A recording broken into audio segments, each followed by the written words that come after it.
Okay. Good evening, everybody. Welcome to the Town of Shrewsbury Zoning Board of Appeals public meeting for July 25th, 2016. Before we begin the meeting, there's a few procedures. Before I get into the public hearing portion, there's a few procedures that we follow. When I will ask the applicant to, I'll read the appeal into the minutes, ask the applicant to come to the table, tell us what they want, why they want it. If you're here for a variance, it is incumbent upon you to give us a hardship so that if we were able to grant the variance, it's a requirement of the variance. If you're here for a special permit, you need to let us know why it won't be any more detrimental to than the existing situation. Some of us up here may or may not have some questions. When we're done, I will open questions to the floor for each hearing. Before we get started, there's a few house cleaning items we take care of. The first is we have a few bills that need approval. We have 4 bills, one for $5,350 to Tad and Howard for the water peer review. These were all related to, the first 3 are related to the 40B project. The second one is $1,844 for Conley and Associates for the traffic peer review. The third is $1,530 for Paul Harvey, who is our peer review consultant. Finally, $276 to the Telegram and Gazette for our June 27th legal notices. The total is $9,000. I move payment of said bills. Can I get a second? Second. All in favor? Aye. Aye. Anyone opposed?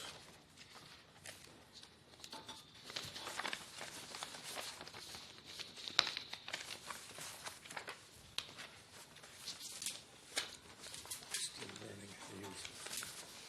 Yeah. There you go.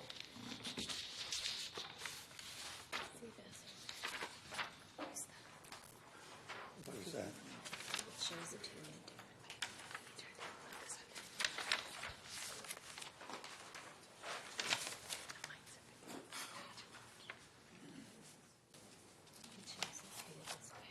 Oh, that way. How do you get to that? This little thing. 3 of them, right? Yeah, 3 of them. It says list. If you could Okay. please sign. Thank you very much. Just 3 of them.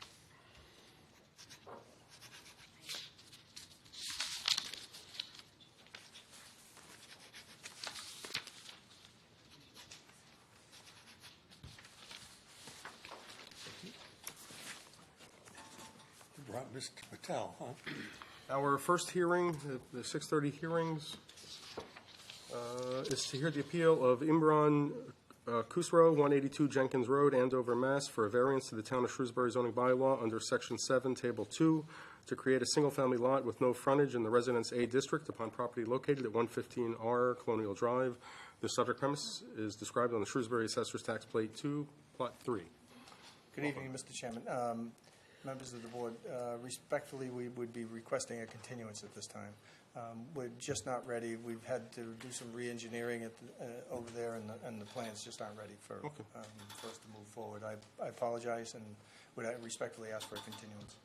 I move that we grant the continuance. Okay. Second. Okay, so it will be date and time set certain. Our next meeting is August 29th. August 29th, and we're still doing 40B, so we'll be at 6:30. Thank you. Again, all in favor? Aye. Anyone opposed?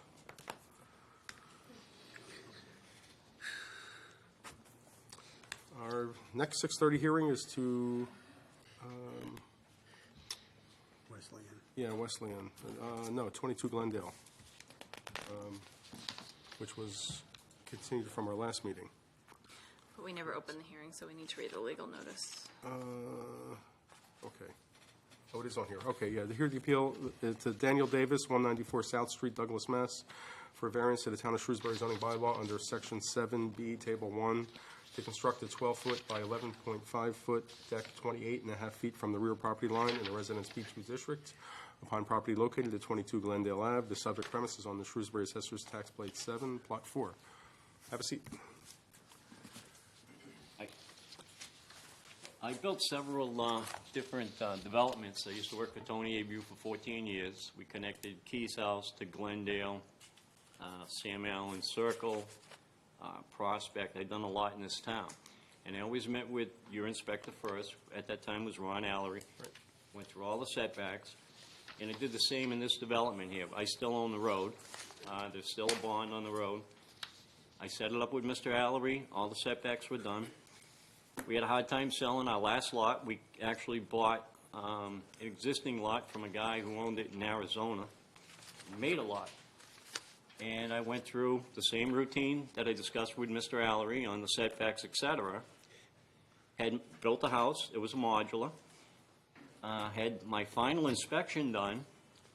I'm getting ready to go pick up my, my building permit being complete. And the new inspector, who's an awesome guy, calls me and says, your deck is in the no build zone. And I had no clue on that. And that's why I'm here tonight. I built a whole neighborhood. I actually sold one lot, and he did a modular on there as well. I think it's a good, a good-looking deck. It's no worse than the other two that I've done up there. And that's what I'm looking for. The house is sold. There is a holdback right now on the house. So we have, you have some new people in your town with young kids, et cetera. And we're just looking to leave the deck there. I did have Lou, your inspector, look at the sonotubes, and nothing was pointed out to me that I was in the setback. So I'm asking now for variance. And the deck, it actually makes the house look well. Okay, any questions? No, I'm in favor. You're good? So the rear yard setback is 40 feet. It looks like you're 28.5 feet from the rear yard setback. Yes. And with the Patty Sheehan, the building inspector, took over from Mr. Allery about 6 years ago, and at that time started enforcing decks within the setbacks, just to give the board a little bit of history and the public a little bit of history. So looking for about, 11 and a half feet. Oh, okay, 11. 11 and a half feet. 40, okay. And there are some photographs. The deck was built because of I actually have situation. the colored ones here if you'd like to look at them. Now we're good with here. You got the with what we have. What's that? I'm talking to myself. Okay. Yeah. So last year when you started building this Right, and these particular. are pre-made sonotubes, and I had Lou look at them, and nothing was brought to me. And I didn't know when you do change your variances, I didn't know anything about this. This deck now being part of the structure, 'cause Yeah. it never was. Yeah, it was kind of a new Nothing sheriff, was sent new in. rules. Yeah. Yeah, It's I've an been building- interpretation of the, Yeah, I've been building Shrewsbury a long time. I worked for Tony Abreu for 14 years. I've done a lot of work up there. Yep. You're good? You have any questions? I don't have any problems with this. Anyone in attendance wish to be heard on this? State your name for the record, sir. Scott Nolan, 20 Bosworth Road. Just as a point of record, what is the lot size for that house? It's in a residential B2, so the minimum is 12.5.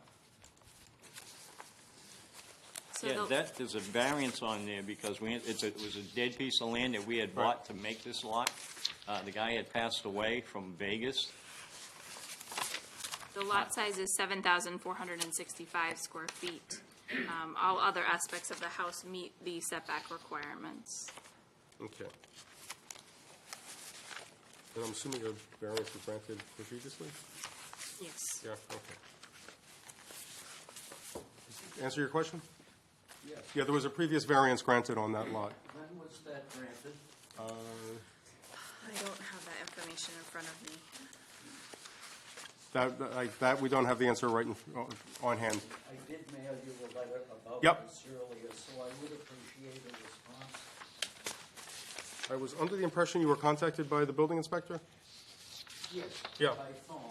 I would like a response on this. When was that variance? Okay. on the lot? That will not come tonight, but we'll have someone. Yeah, okay. Sure. Anyone else wish to be heard on this matter? There being no further questions or comments, we'll take it under advisement, and you'll be notified of our decision. Okay. Okay, thank you.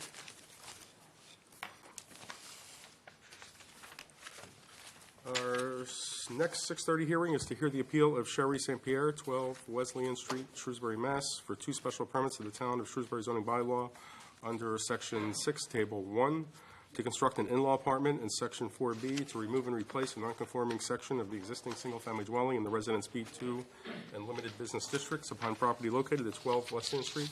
The subject premise is on the Shrewsbury Assessor's Tax Plate 22, Plot 176, and I need to recuse myself. And Mr. Collins will be sitting in. Yep.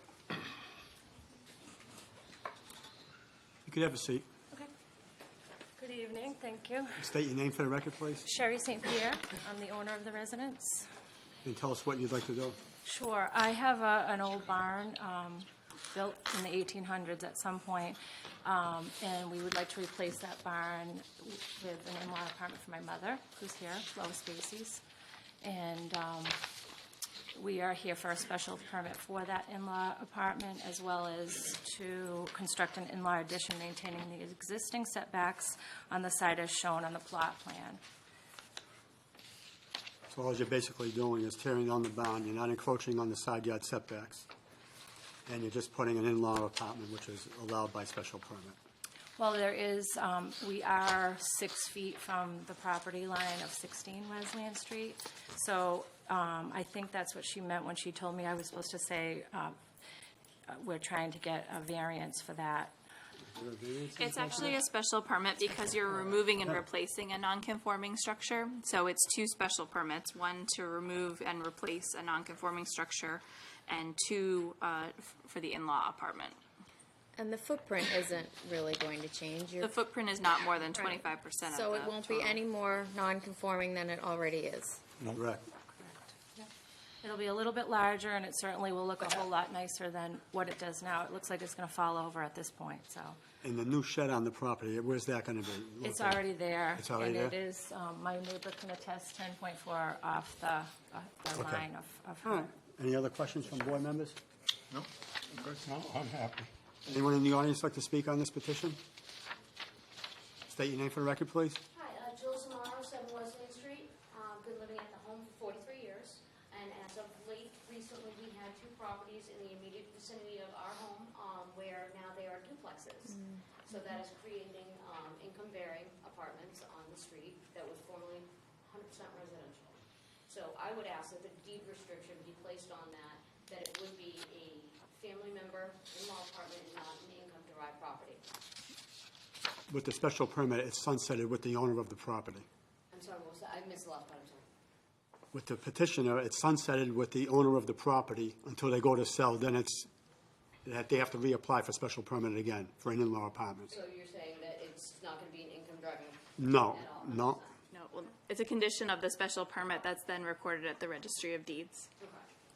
And then if at any time it appears that it is not just an in-law apartment, what happens at that point? What was that again? I said if at any time it appears that it's not an in-law apartment, what happens at You could that point? voice your concern to the building inspector. Perfect. Anyone else? Linda Camara, 10 Wesleyan Street, living right next door. I've been there 44 years, and there's always been good neighbors. My concern is if the driveway becomes disturbed by this tearing down and building, if they had to replace it, would be concerned about drainage coming in onto my property, the cellway, the cellar itself. So I'm concerned. I know that it wouldn't be intentional, but I mean, if in fact the driveway was disturbed by all of this. Would you like to, Yeah, the Comment? builder is saying that around the structure, it's 3 feet around the structure that would be disturbed, but the rest of the driveway would not be disturbed. I wouldn't be doing anything else to the end of the driveway or the driveway on your side. Okay, the So- barn itself though has catch the rain, The gutter, yeah. gutter. Is there gonna be a gutter to divert it? Yeah, on the new yeah, one? yeah, Okay. definitely, yeah. That's fine. anyone else? Seeing none, we'll take it under advisement and notify you of our decision. Okay, thank you.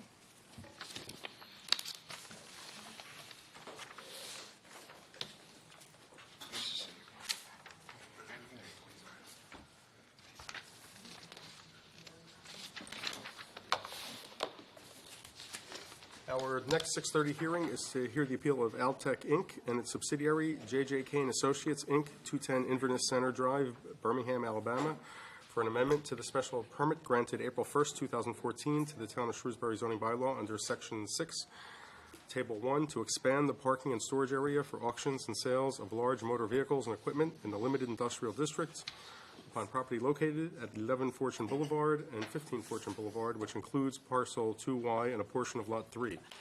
The subject premise is on the Shrewsbury Assessor's Tax Plate 55, Plot 4, and Plate 49, Plots 5 and 22.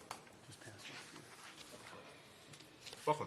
Good evening, Marshall Gould representing the applicant, and with me I have John Kane from J.J. Kane Auctioneers, and we also have Patrick Healy from Thompson and Liston.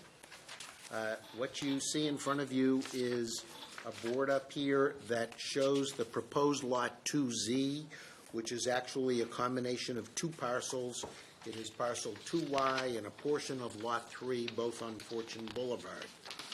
2 years ago, just as a reminder, this board approved a special permit in the spring of 2014. Let me correct that. Approved two special permits for two separate lots.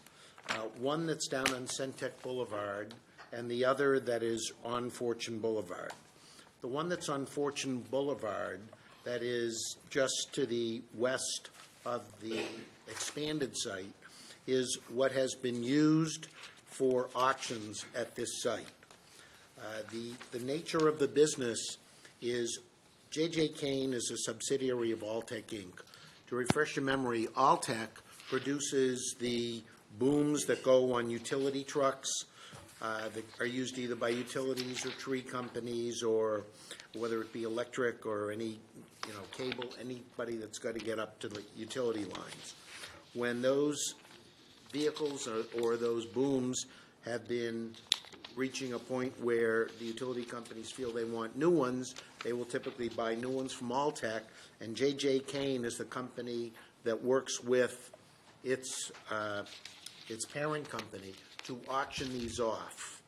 And so they do so at a site. Now, Altech, just so that you will know, is also on Fortune Boulevard, and that's where they do some of their sales and their service, and they are immediately south of where what I'll call the westerly yellow portion is on this site. And so directly across Fortune Boulevard is where these auctions take place. The plan, as we told you 2 years ago, was that there would be 4 auctions per year at the site, although we did not want to limit it to 4 auctions. That's generally what they do around the country at various points.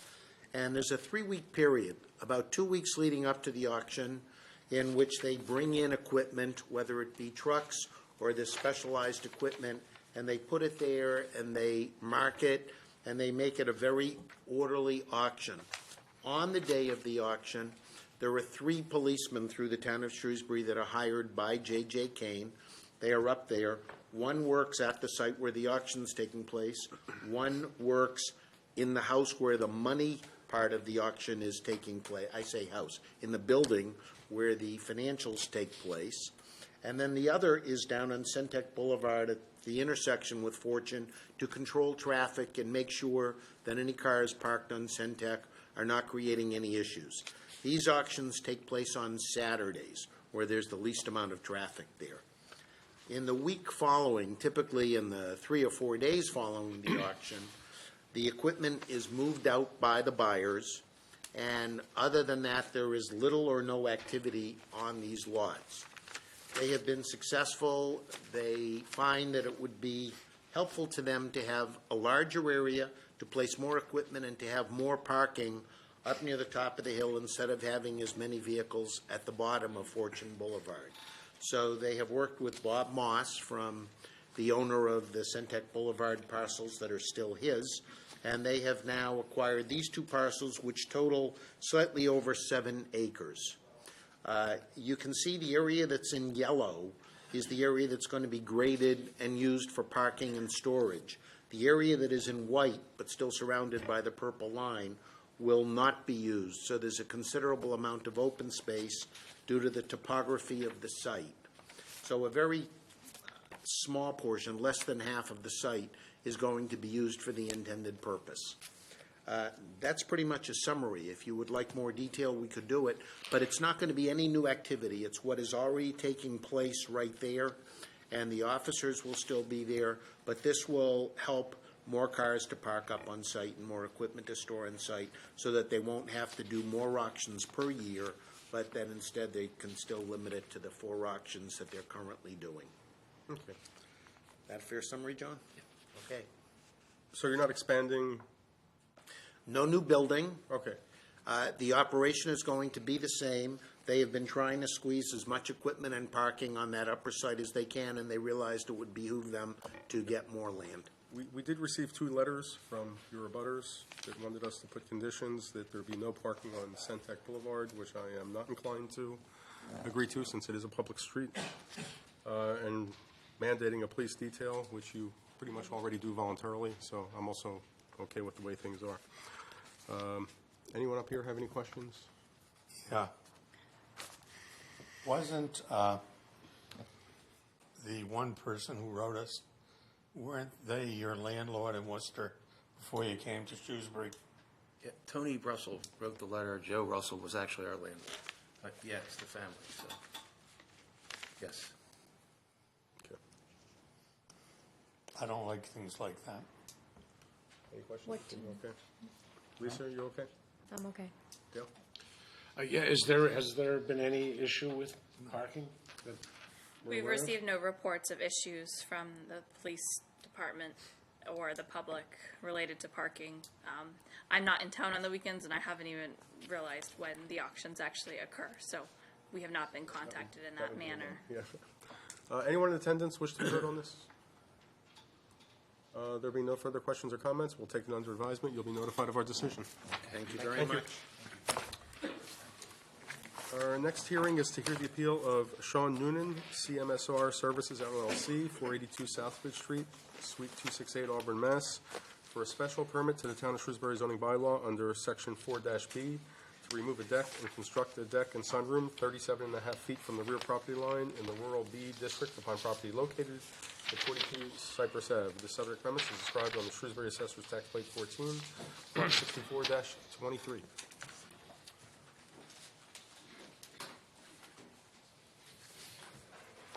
Good evening. I'm Sean Noonan, Central Mass Sunrooms.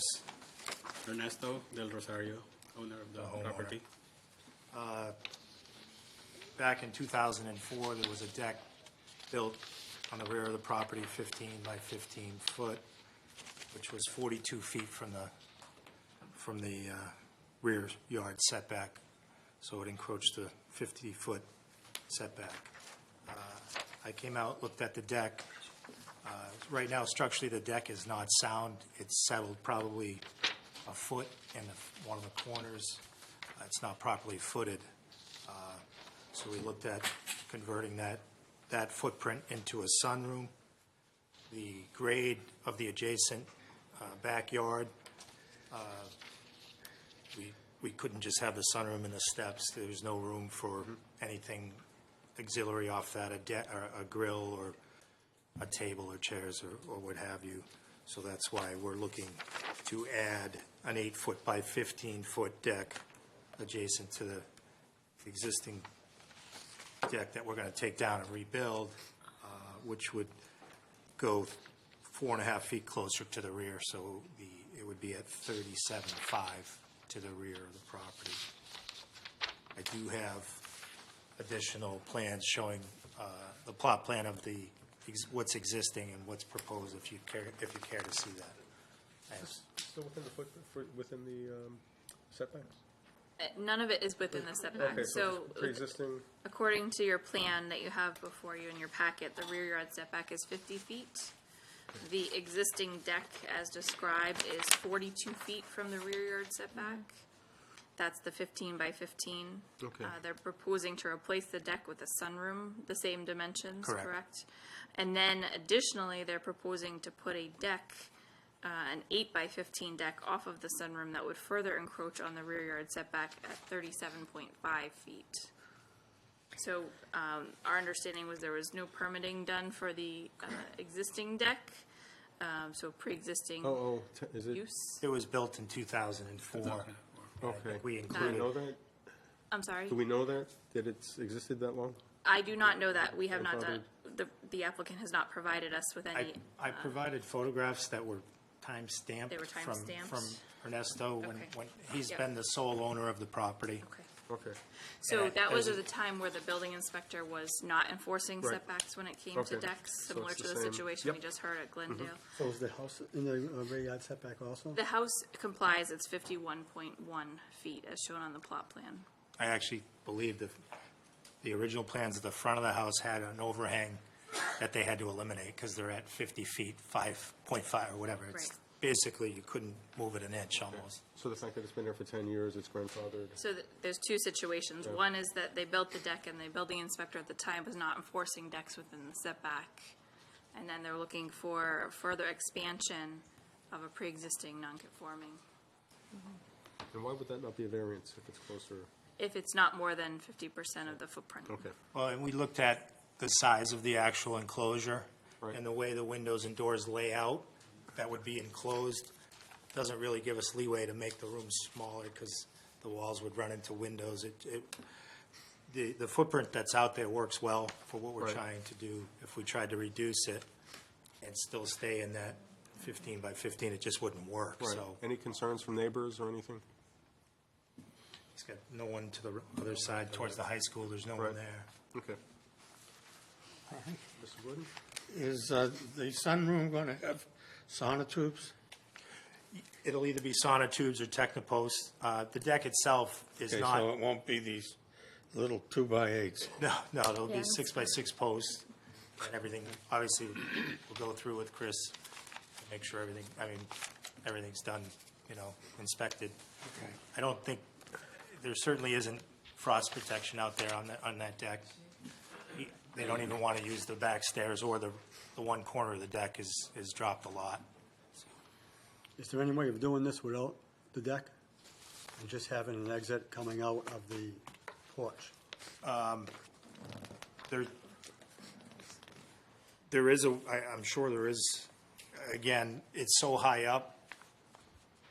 If you couldn't have, you'd have the sunroom there and then you'd have 15 stairs if you go down one side. The reason we put the deck to that side is the way the grade is. The deck only then has 3 steps. Right now, it currently has 15 steps to the rear of the property. So by So the expanding, slope of the lot is creating a, it creates such an imbalance for the number of steps required. They don't even meet code. We'd have to go down to landings and turn. And I think by adding the small open deck to that side, it actually minimizes the impact of just trying to put the stairs back where they were, because they're not to code. There's about 17 of them in one run.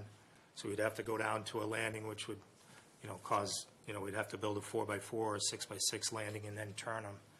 I think this eliminates a lot of the stairs for the family too, and makes it better flow. We looked at 6 different options, I think, and this was the one we kind of, so are you tearing the deck? we're taking the deck. Are you tearing it down off the porch? No, I do have one photo that kind of may show.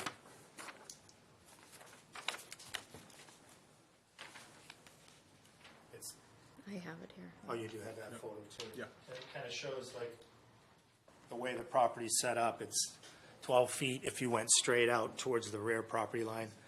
If we build the deck over 8 feet, we can then catch the stairs on that return that's only less than 30 inches off the ground. Okay, The other option is replace the deck with the deck and not do a sunroom. Yeah, Right. or another maybe that you looked at, but can I just hear, you went through 6 alternatives or whatever you said. Well, we went on but- different size sunrooms. Yeah, so like an 8 by 15, but the windows and doors you're saying of the house wouldn't have allowed Well, that? if you look at this, we have to attach back. So you've got 3 windows and a door. and a door in play in the room. Yep, So where you locate the walls, obviously you can't put them through a window. So we looked at maximizing out the sunroom. I mean, the other alternative, do you count stairs?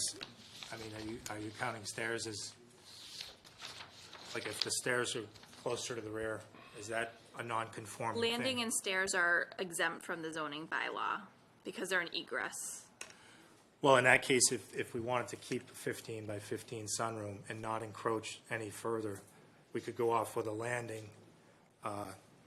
Your landing would still encroach a little bit. The but landing stairs wouldn't wouldn't count. count. Landing It's not part of the is setback. exempt. It's So your landing could go from a 15 by 15 sunroom and go down, but you'd still, it sounds like you'd still Well, have we a would- lot of stairs. We'd have a lot of stairs, and we'd probably need 2 landings.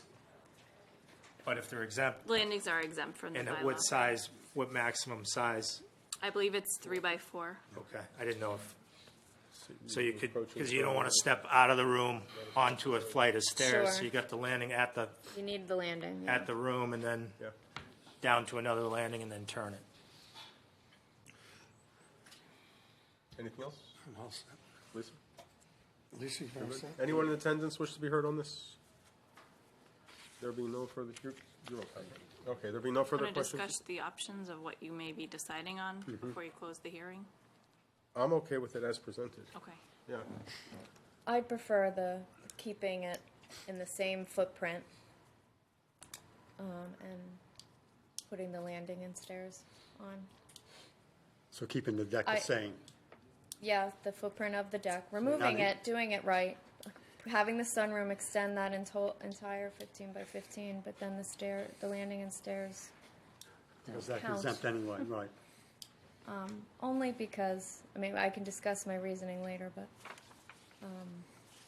this grandfathering, the interpretation of decks, I think it's the new interpretation and we should stand by it. Were you? I'm all right. Yeah, I'm fine. okay. No further questions or comments? We'll Could take I it on just the- ask Yep. if the decision tells us which option is viable? And then, okay. Right, the decision will tell you which, this is your opportunity to state your claim for what you. Yeah, as a contractor, the plan that we came up with, I think is the least impactful as far as the number of steps and turns and landings and that. So that's why we kind of looked at that other 4.5 feet of encroachment. Yeah, I was thinking this So was that's, I always- just wanted to have a Yeah. discussion No, about the absolutely, reasonings yeah. why, No, I would think we almost before we qualify close for the hardship. hearing, so let them I would state think their we'd case. qualify for hardship as well, but we're talking Yeah. about special I know, permit. which is even less impactful, yeah. There being no further questions or comments, we'll take it under advisement. You will be notified of our decision. Thank you. Thank you. Thank you. Our next hearing is to hear the appeal of Thomas P. Garganigo, 176R Walnut Street, Shrewsbury, Mass., for 3 special permits to the Town of Shrewsbury zoning bylaw under Section 6, Table 1, to operate a repair garage for the sale of Class 2 vehicles and to operate a storage yard commercial district upon property located at 155 to 173 Hartford Turnpike. The subject premise is described on the Shrewsbury Assessor's Tax Plate 52, Plot 87. Good evening again, Mr. Chairman, members of the board. For the record, my name is Richard Ricker, and I'm an attorney with law offices at 11 Maple Avenue, and I'm here representing Mr. Garganigo, who is seated to my right. Also here this evening with us is Ed DeFutis, who is the principal of Coles Pond Realty Trust, who is the landlord. This is a parcel, although it is situated, according to the town's reckoning, it's situated on Boston Turnpike, which consists of about a 4.5 acre parcel. There are 3 separate parcels within the 4.5 acres. This is a 2 acre, Boston Turnpike? Hartford Turnpike. Thank you, Dale. Mr. Chatsky. This parcel consists of the approximately 2 acres that are situated facing Lake Street. It has a lengthy history of having truck terminals and things of that nature on the site, more than 50 years. 60. Ed DeFutis just corrected me and said 60 plus. So what we would propose here is for the business that we all have known as Lovey's for years to relocate at this location. As you know, they have been somewhat displaced by the wonderful development going on Route 9. And as part of that move from that development, Lovey's obviously looked all over town for a place to locate, and as much as he's been in Shrewsbury, and his father has been here for 80 years. 80 plus years. As a matter of fact, my parents were one of their tenants in one of the houses down by the old Lovey's when they first got married. So they've been there a long time, and they've been in Shrewsbury all this time. So obviously, Tom and his family and Lovey's wants to stay here. I would suggest to you respectfully that this is a good location. It has plenty of room. It has about 2 acres of land. It has a history of use at the site. We're looking for basically 3 special permits for him to have his Class 2 sales license at this location, which he's had for all these years, and his father had before him. He would have his garage license at this site, and that's the second special permit. He works typically on his own vehicles, and if he needs to do a minor repair in order to move a car or something that he's towed in there, then he'll do that minor repair. But typically, as you can imagine, a tow company such as his own brings the vehicles in for the insurance companies to look at them, determine what to do with them, and then they go out either to the repair shop or to the salvage yard. This would not be a salvage yard. The third special permit, therefore, is for the storage of the vehicles. As you can see in the application itself, and we've had, I would suggest, extensive discussions with the town officials about this. The number of vehicles we're talking about is 40 storage vehicles. The garage license is for 9 vehicles, spaces, and of course he has his own trucks and other vehicles that go along with the business that make up the balance of the vehicles that we're talking about here. There would be 5 employee parking spaces on the plan shown. There is no longer going to be a Class 3 junk license, so he is giving that up as part of this move, so that's not being requested here. Very simply, we're talking about a total max of 74 vehicles on the site. This site can accommodate it, as you can see from the plans that have been filed with this application, and we would respectfully request the 3 special permits. If you have any questions, of course, Tommy's here and Ed's here as well. I have a couple. Go ahead. Have you spoken with the abutters in the area Actually, about the operation or anything? Actually not, because I think this is actually a better operation than what was there before. The operation there before was taking really junk cars and kind of, as you may recall from seeing the site, it had vehicles that were being dismantled down there, and that's just not going to happen in this situation. Okay, hours of operation are 24 hours? Yes, he requires that because he's got the state police and he's got various town contracts that require him to be available 24 hours a day for his towing. And any screening of the property? Well, for the storage yard, there would be, I think there's screening at the front, and we talked about maybe the town planner, Ms. Lyas, could probably help me out here. Did we talk about screening on the fence? Yes, we had an internal meeting before this filing, and we talked about there's an existing chain link fence. Yes, but there's a chain link fence there. It's a 6-foot fence.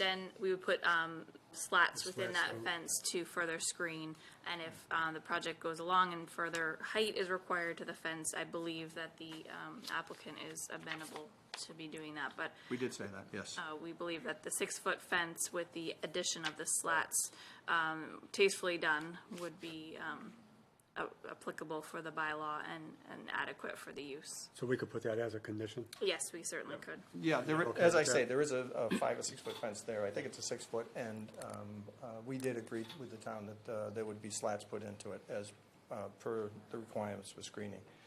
Number of cars? I'm not sure about the fencing around the other sides, though. I think the screening we were talking about was really facing Lake Street.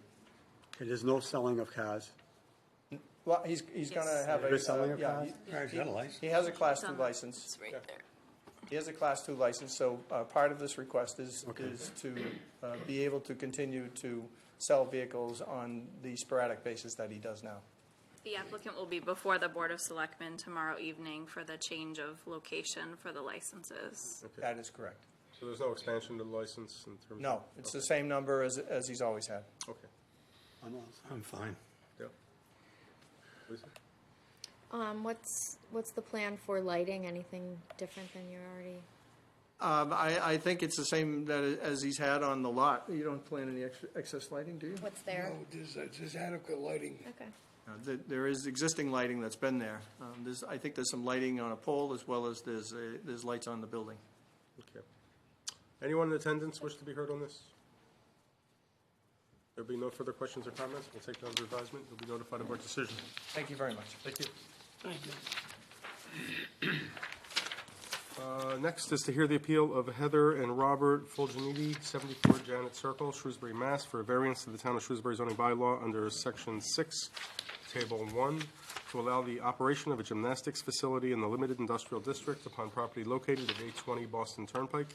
The subject premise is described on the Shrewsbury Assessor's Tax Plate 35, Plot 25-2. Welcome, and please state your name for the record. My name is Heather Fulginetti. And my name is Richard Ricker, and as I stated before, I'm an attorney here representing Mrs. Fuccinetti. She's here. Her husband is seated in the front row. He's also an applicant before you. The two of them are basically, with her being the proposed operator, looking to operate a gymnastics facility at this location. I would suggest to you, yes, this is indeed a use variance request. The fact is that this facility is large. It's where the Ranger facility used to be. It's moving out, and it's a very large building. She would be taking the larger half of the building, basically, and it would be gymnastics. It would be after-school programs. It would be for children from ages 15 months to 18 years with cheerleading, tumbling, and all the associated things that go along with these things, school vacation camps and things of that nature.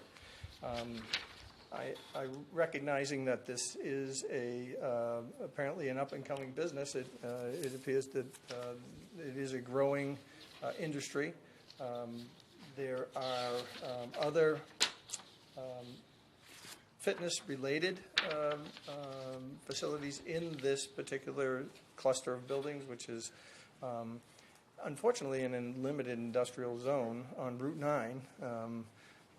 But you have Jump Nation, which was formerly known as Pump It Up. You have the CrossFit 727 there. I believe those two are also there as a result of a request for variance similar to this one. Right. Heather would be operating the business. There would be with her 3 employees is what she anticipates. Obviously, this building, it's on Route 9. It's a good location. It would not, I would suggest, derogate from the overall intent of the bylaw, and as much as I think that Route 9 is Route 9. And that perhaps we should be thinking along the lines of some rezoning on Route 9 at some stage, because it seems like commercial is moving up that strip and without basically changing the zone. So in any event, you've seen a number of variances up there, and this is another request as such. The maximum occupancy of the facility is 115 people. It's that large. She doesn't anticipate that she's going to have that kind of clientele, but there certainly are ample parking spaces for her there. The building presently has 61 parking spaces on both sides of the building, the majority of which are on her side of the building. So basically, that's what she's asking for. She is local. They live in Shrewsbury. She's been, you can't tell it from her age, but she's been doing this for 18 years or so. That's the basis of the request. Okay. Just so you know, we did receive a letter in opposition from Luann Gear, who feels that there is an oversaturation of this type of business in the area, and she feels that there is no hardship to support the use variance, and that she fully intends to appeal if it's granted. And I recognize that, and I saw that, and I without addressing the particular motivations for that particular letter, I would suggest that when someone addresses competition like that, it's like me saying, geez, I hope there's not going to be any more lawyers in town. Right. Or liquor stores. Yeah. But, yeah, right. So,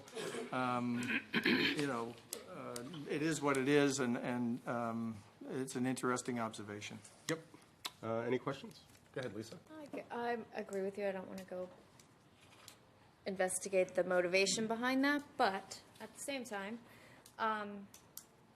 can you tell me a little bit about where you would have looked and how successful you were at finding something that fits your needs, where you wouldn't require a variance? Yes. The buildings that have the square footage and the ceiling height that are available in Shrewsbury all have needed a variance, or will need a variance, if those are the ones I went after. This one, the location, the square footage, the ceiling height, just worked a little bit better than the other ones that I looked at, so that's why this one is the one. Including my buildings. She knew she would need a variance for, Yep, thank you. I wanted to know that. Thanks. which I tried to talk to. You okay? I'm all right with this. You're okay? Okay. I always get confused on this one, on use variances. Yes, we can sunset it And with the sunset it use. with their, It is the use, so the use of Okay. the building is for this gymnastics purpose. we can sunset it with The owner. The their owner. ownership of Their the usage, business. yes. Of their use of If the they're, business. if they're not the owner, their Right. tenancy. Right, okay. Anyone in attendance wish to be heard on this matter? Okay, there being no further questions or comments, we will take under advisement. You will be notified of our decision. Thank you very much. Our next 6:30 hearing is to hear the appeal of Forecast Shrewsbury LP and Jefferson Shrewsbury LP, care of Joshua Katzen, 625 Mount Pleasant Street, number 210, Cambridge, Mass., for two variances to the Town of Shrewsbury zoning bylaw under Section 6, Table 1, and Section 3-D, to expand parking for the Quinsigamon Plaza using land of the Shrewsbury Housing Authority approximately 124 feet beyond the zone line in the Commercial Business District and the Apartment District upon property located at 36 North Quinsigamon Avenue. The subject premise is described on the Shrewsbury Assessor's Tax Plate 31, Plot 187. Welcome back. Thank you. Can I get my engineer? Sure.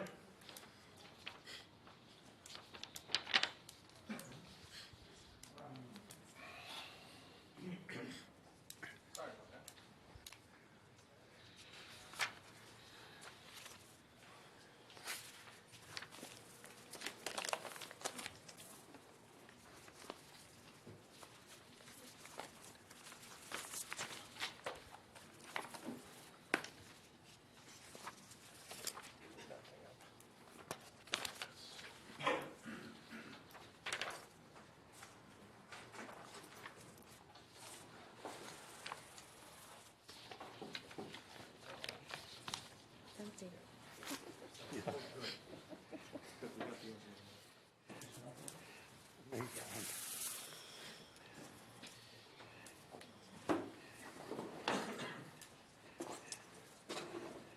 While they're setting up, good evening again, Mr. Chairman, members of the board. Again, my name is Richard Ricker, with law offices at 11 Maple Avenue, here representing, frankly, two parties. Quinsigamon Plaza's owner, Forecast Realty, of which Josh Katzen's in the front row. He is the principal of Quinsigamon Plaza in terms of the overall plaza and the various trusts and partnerships involved there. With me here is David Kelly from Kelly Engineering Group. He is the engineer, and he has worked with us. And as you know, we've been in front of the boards over the last year or two on various adaptations and things going on in this plaza. The most recent being the Total Wines building, which, as you know, is under construction. This particular request is for the use of land that is owned by the Shrewsbury Housing Authority for parking. The Shrewsbury Housing Authority, this is the Shrewsbury Housing Authority parking area right here. The building is up here. This is the property line right here, outlined in green.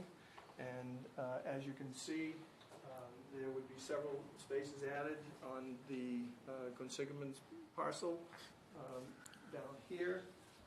This is the new building, Total Wines building right here, which is in the location of the former Petco building. The applicant has a large parcel of undeveloped land behind there. What they did was they approached the Shrewsbury Housing Authority and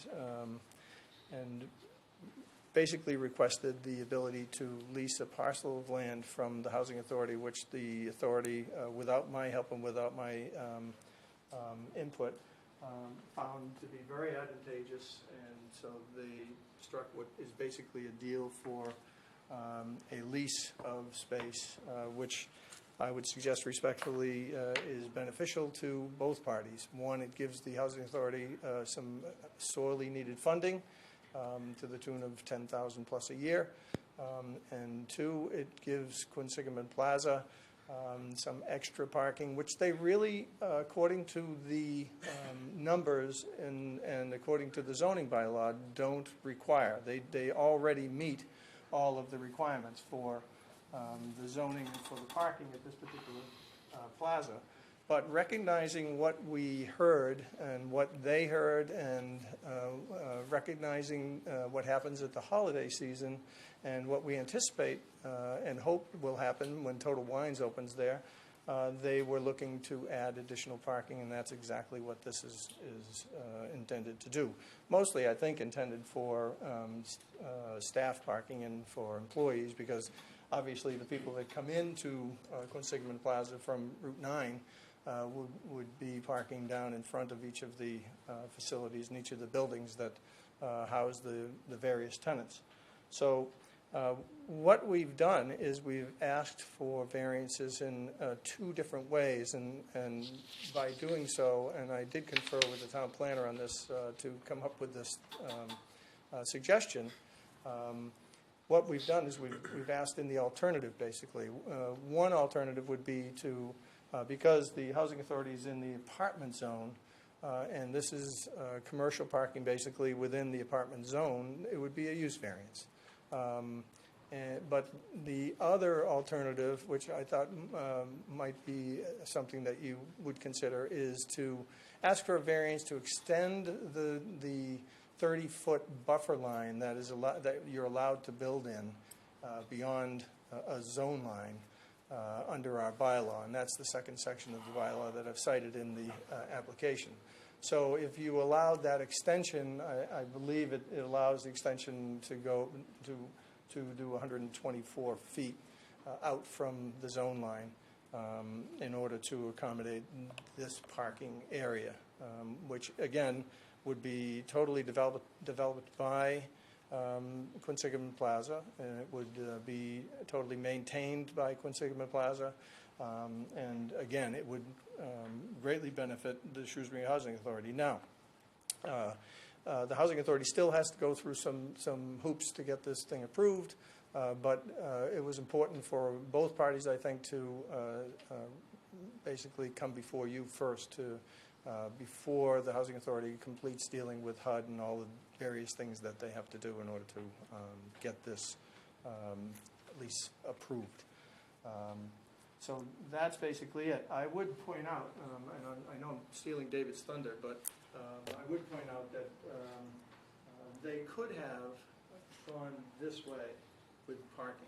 However, they are hampered by topography, and it is a great deal of topography right there. which is why this land is really not usable by the housing authority at this stage. The only way to really access this is down the hill from the parking lot, which is up above in the housing authority lots. So you'd have to come down a steep hill to get at this location. So it really is an ideal situation for both parties, the housing authority as well as Quinsigamond Plaza. With that, if you have any questions. Anyone? Mr. George? This new parking arrangement, is that included in the whole total number of spaces in the plaza, or is it separate? Well, it's in addition to that. The plaza already meets So the it's- requirements. But it's going to be totaled in with what's already there? It will be, yes. Okay, it will be. Yes. So in case another tenant came into the plaza and they wanted to do something in one of the stores, and if they have seats and they have to meet the parking spaces, this will be included in the total number of spaces? Well, that's a point of discussion that's now going on between the applicant and the building department and zoning department. And it is being discussed because there is a tenant that is going to be coming in. You only have a finite number of spaces for these tenants, so you know what you're dealing with. But yes, some people would be food-oriented and would want maybe more than 1 or 2 tables, maybe would want 4 tables. And would this accommodate that? I suggest to you, yes, it would. Okay. Anyone else? Anyone in attendance? But I also would point out, Mr. George, that tenant apparently is going to come one way or the other anyway. So this is not, nobody's depending on this. Okay. Yeah. My concern was if someone did come in and they needed the spaces because of the type of establishment it is, this was going to be totaled in with the number of spaces that's already there. This could be used in the future under certain circumstances, but nobody's depending on it at Right this now. stage, No, okay. or for what is presently anticipated. Okay. That's a correct statement, right, Josh? But in the future, it could be used? Well, of course. I mean, it would be space that would be leased to the plaza, and the plaza could do with it what they want, which is park. Who's leasing the land? Is it the plaza or total? The plaza. Okay. Yes, ma'am, state your name for the record. Yes, Jane Megan, and I live at 21 Olympia Ave. I've been there almost 26 years, and I'm kind of representing the whole neighborhood, I guess. We were concerned as it's a lot of wooded land before, from our point of view on Olympia, all the way over to the plaza. And we're concerned about losing our privacy and our noise buffer, because the woods has been our noise buffer for the noise down at the plaza, and also for our privacy. And wondered where the entrance is going to be for this parking lot, and is it going to come from where? Mr. Chairman. Mr. Kelly can handle that. Mr. Chairman, my name is David Kelly with Kelly Engineering Group. And is it okay if I stand up? Go right ahead. Okay, I wasn't sure if the microphone would pick me up. I know I get a little annoyed at that sometimes. So those are good questions. So maybe I could take you through how this is all going to work, just briefly. So you're all familiar with the plaza, obviously. It's highlighted in green. Can you see it okay from there? It's highlighted in green. This is the boundary of the plaza. It's about 8.5 acres. Oh, that's interesting. Gee, that's fine. It's all right. I'd rather look at it. Trick. Great. So the plaza is about 8 acres or so, and as Richard noted, this project is under construction. This is the Total Wine building, and the area surrounding it is being reworked at the moment. So the proposal is to access the new parking lot from the area behind the Trader Joe's, essentially from the plaza. So there'll be no access off of your street or any of the neighboring streets. So it comes from the plaza. The other benefit of this, and actually really and truly the benefit of this permit if it's granted, is that rather than turning this parking area so that it fits within either the commercial district, commercial district, or 30 feet from it. By rotating it 90 degrees, we're actually able to maintain all this buffer along this side. And if you remember from being out there, and I'm sure the neighbors know it well, This site slopes quite steeply from the street back down to a low point that's about here. It drops about 32 to 34 feet. So the other benefit of this is we're actually able to keep all of the grade and all of the work back on this side of the plaza next to the existing plaza. So there's so the natural buffer that you see out here today, essentially, you won't see this parking lot from the street. So the woods is gonna be The woods kept will there. all stay, yeah. That's good. Yeah, And- and it'll be below the street by quite a bit, so you won't see it at all. And then the other questions we had were, what about lighting up for that parking lot? We're concerned about people in the evening sitting there drinking after they've been into the liquor store, and, what's that going to do to our neighborhood? Sure. Well, relative to lighting, the lighting levels in this area are all just going to be essentially emergency type lighting, low level lighting that won't be too bright and won't impact your neighborhood. Josh, I know that relative to security, that's obviously important to your tenants and to you, and it would be, I guess, patrolled on a regular basis. Josh Katzen, the applicant. If somebody comes out of the liquor store and is sitting in the car drinking, we'll throw them out. But we've designed it in a way that it's tightly over here and controlled by the plaza and not next to the neighborhoods on that side.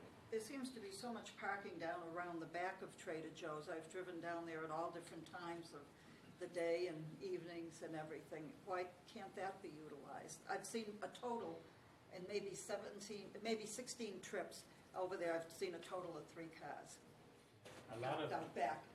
A lot of it, Mr. Chairman, relates to the distribution of traffic near the doors. I mean, human nature, no matter how much we try to get people to walk from here to the door here, they just won't do it.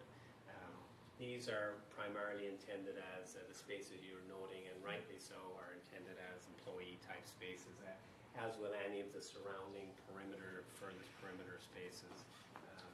So while it appears there's a lot of parking, this from the applicant's experience in another facility actually has a fairly high demand for parking, and it's expected that this portion of the parking lot will get quite busy very quickly.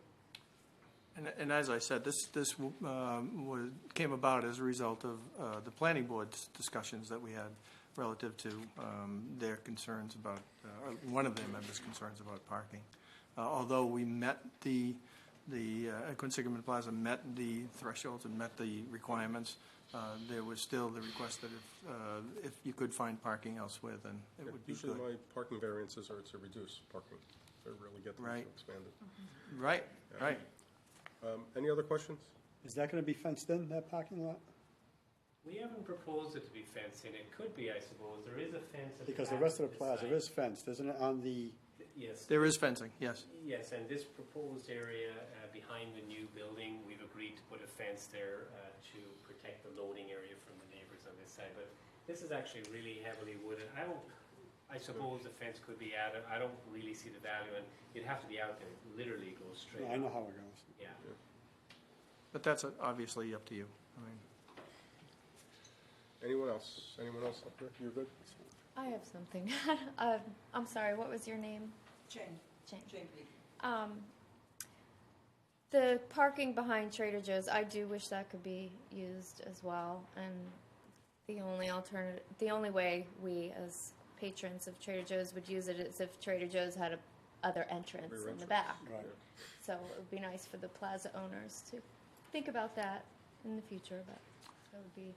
Seems like it's wasted land in I the agree. back there. I agree. Anybody else? Any other questions or comments? There being no further questions or comments, we'll take it under advisement. We'll be notified of our decision. thank you. Thank you.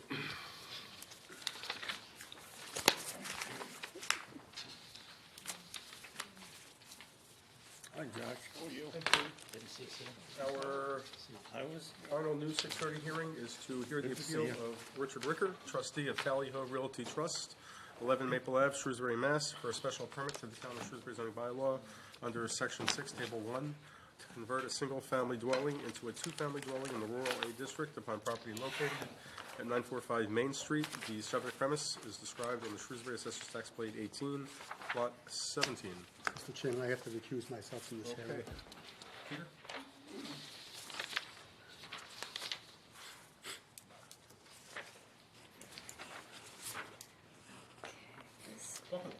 Good evening again. For the record, Richard Ricker is my name, and I'm an attorney, but I'm also the trustee, the sole trustee of Tally Hill Realty Trust. As the trust recently purchased this property, we have been looking at various ways to utilize it, and with an eye towards attempting to save the house. Mostly that is why we come before you tonight. This is a request which would basically, which as you know is a special permit, and would allow us to take the house that is at 945 Main Street, which is a little under 5,000 square feet, the house itself. It's situated right on Main Street. This is the barn here. This is the lot that we're talking about. The rest of the land is to the rear. There is about another 15 or so acres around and behind this particular lot. This house dates back, and the reason basically for the name of the trust is because it was once the Tally Ho Inn back in the late 1800s, early 1900s. It was an inn, and matter of fact, I've had people come up to me in various places in town and tell me stories about what happened at the old inn with their parents and grandparents, some of them who got married there and actually had their receptions and things like that there. The house has a very storied history over the years. It was also originally the house of a man named Wyatt, who happened to be the gunsmith for Artemus Ward. He built a gun or two, I'm not sure how many, for Artemus Ward. He was also one of the 100 men that marched from Shrewsbury on Lexington and Concord during the Revolutionary War. So this house dates back to the days of the Artemus Ward homestead, frankly. So to our view, it is definitely worth saving.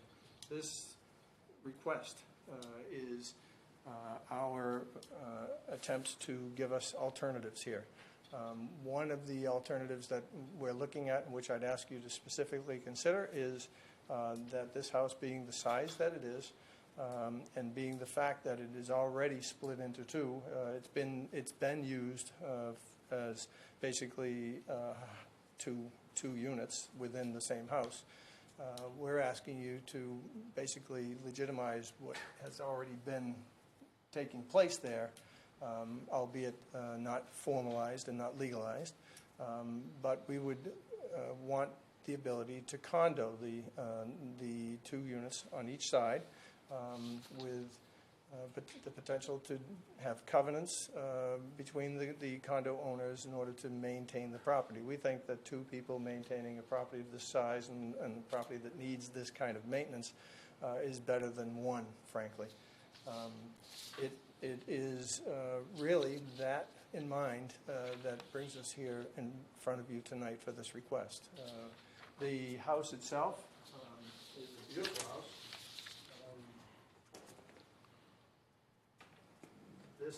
This is the house on the top photo, and as you know, the bylaws suggest that there be no exterior alteration to the house.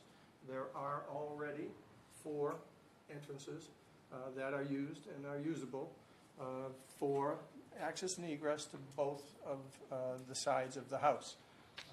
One of these sides of the house is right here. The other stretches beyond to the east. So basically that's it. We're looking to have that alternative to be able to encourage the maintenance and the keeping of the old homestead that is there. Everything that we've been doing there has an eye towards preserving the house, contrary to what has been happening with old houses in Shrewsbury. So the external structure is not changing at all? No, So it's only interior alterations. Yes. Mr. Gordon, anything? I'm fine right now. Lisa? All set. You all good? Anyone in attendance wish to be heard? Yes, sir, state your name for the record.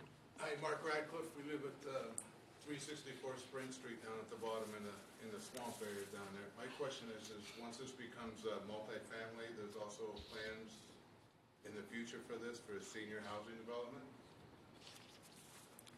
Well, that's not in front of you tonight, but, That is the plan?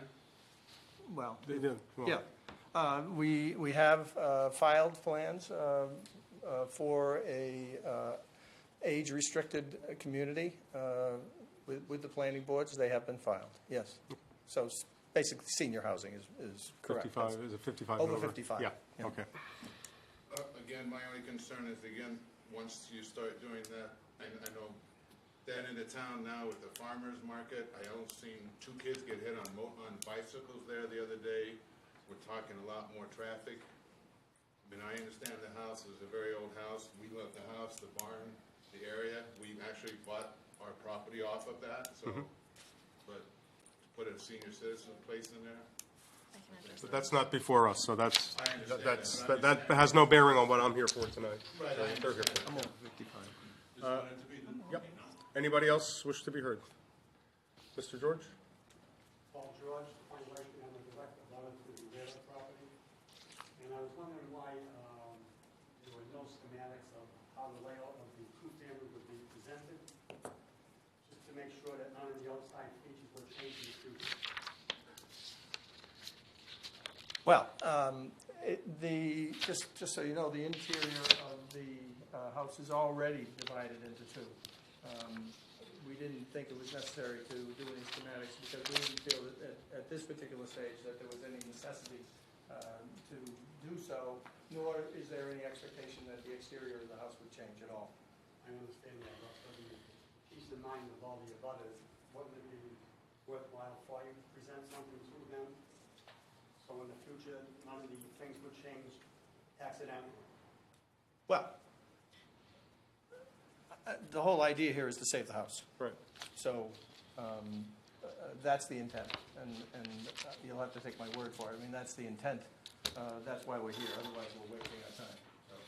The whole idea is to save the house and to preserve it. I understand that. In terms of the interior of the house, the plan would be to get an architect inside there as soon as we're able to do so, to determine just what changes need to be done inside. So we haven't had the ability to get an architect into the house. The former owner of the property is still living there. State your name for the record, ma'am.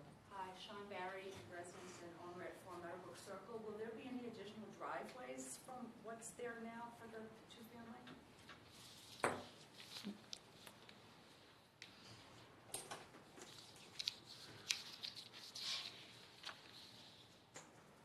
If I could, the existing driveway is right here, and that would remain. The driveway would remain coming up here, and there would still be an entrance down here. So you won't change and have an exit for that right-hand side of the building where there's a separate unit coming back out onto Main Street? I think our engineer's here somewhere, but John, you? State your name for the record, John. Yes, John Grenier, J.M. Grenier Associates.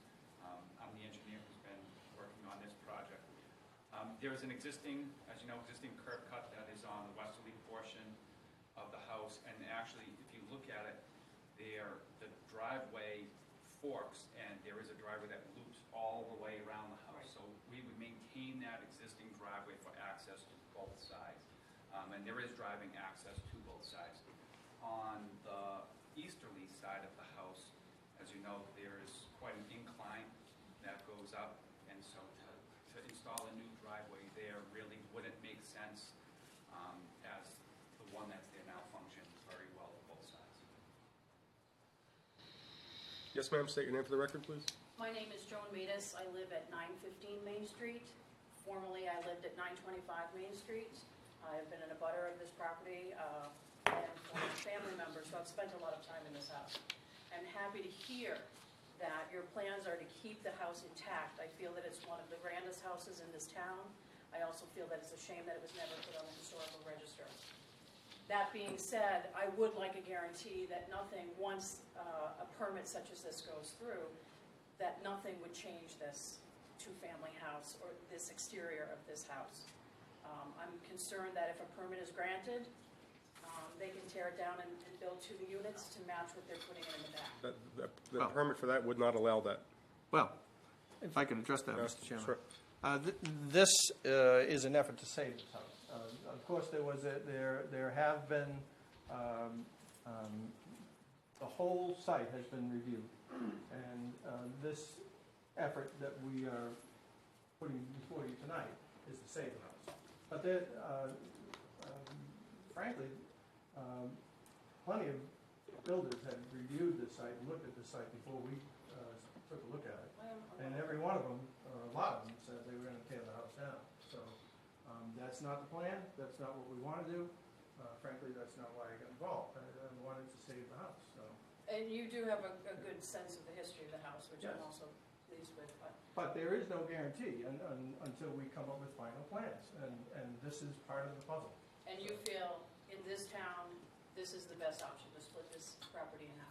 I think that the option, may I, Mr. Yeah, go ahead. Go I ahead. think that the option needs to be there for whoever eventually ends up with the house. Maybe they won't want it as 2 condos, but we want to have the ability to allow that type of use in order to preserve it, because it is a big house. It's an old house. Some people look at big old houses in Shrewsbury and they knock them down because they think that they are too much to maintain. And some people look at them and appreciate their value. Absolutely, such as I do. So the idea, though, is to give people options in order to try to save them. Yes, ma'am, state your name for the record. Kim Harmon, 364 Spring Street in Butter. Did you try to go through the Preservation of Historical Society because of the value of this house and the history that it has? To see if there was any salvage of the property in the house as it is? I'm not sure I understand. I'm not sure I understand. Well, because of the history that it has, and she had mentioned the Historical Society and that, was there anyone that could come in and preserve it? Like we have across from Dean Park and Artemis Ward House, in that since this was the Tally Ho Inn. Well, again, we haven't had the opportunity to get an architect to go through the whole house, so we really don't have that detailed a plan for the interior at this particular stage. It has beautiful features inside, there's no question about it, and we would look to maintain it. You've been inside? It is already split into 2. Anybody? Excuse me? You want again? Okay. So what you're basically here just for the option to have a two-family, even though you don't have any plans for it right now? Correct. You want that as an option? Correct. Mr. Gordon? Yeah, Richard, one of the things I noticed when I went there is at least one of the driveways is probably only 5 or 6 feet wide. Are you going to widen the driveways? John? Are you talking around the back? No, I'm talking to get into the house on the side of the bottom, or to get in on the other. As we develop the plans, we very well could decide to redo the driveway that comes up at the front of the house and comes around in order to make it perhaps a little bit wider, because it is a narrow driveway, there's no question. It is. And it is also, drivable now. it's drivable now, but it is also broken up in various places. So it's in poor condition. Lisa?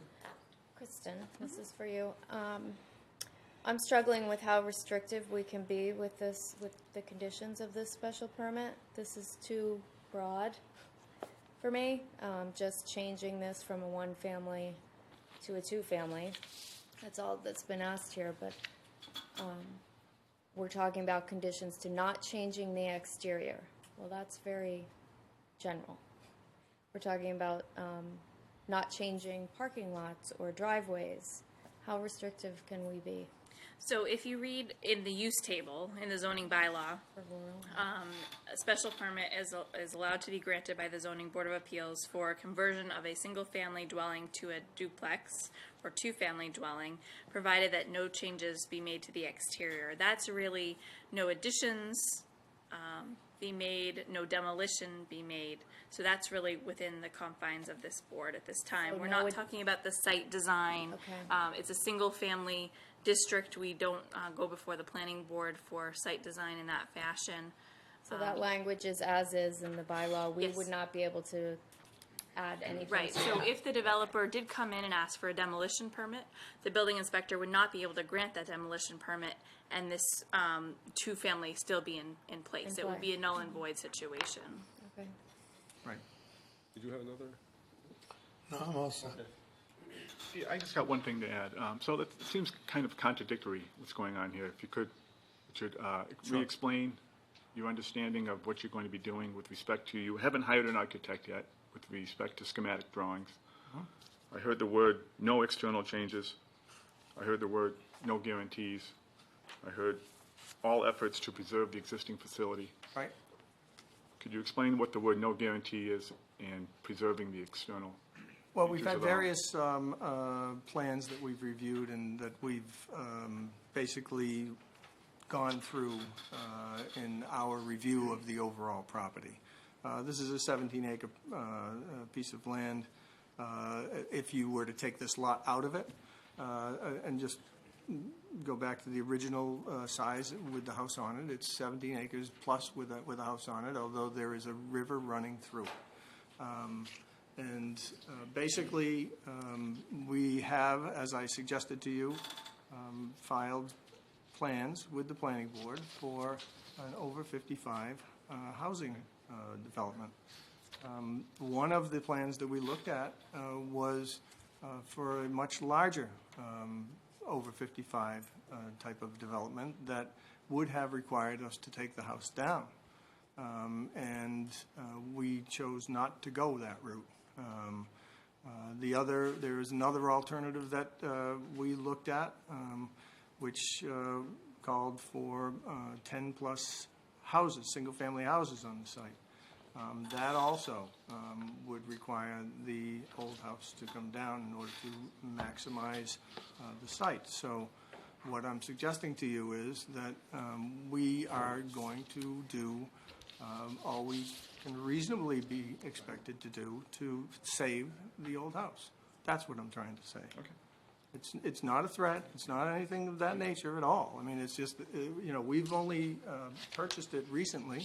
As I say, we haven't been able to get an architect in there. I wanted to move this thing forward because, frankly, time is money and you need to move forward on these things. And you've got to get your ducks in a row, more or less. So I wanted to put this forward first, and we expect to be in front of the planning board this next month.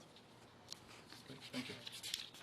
So the question, effectively,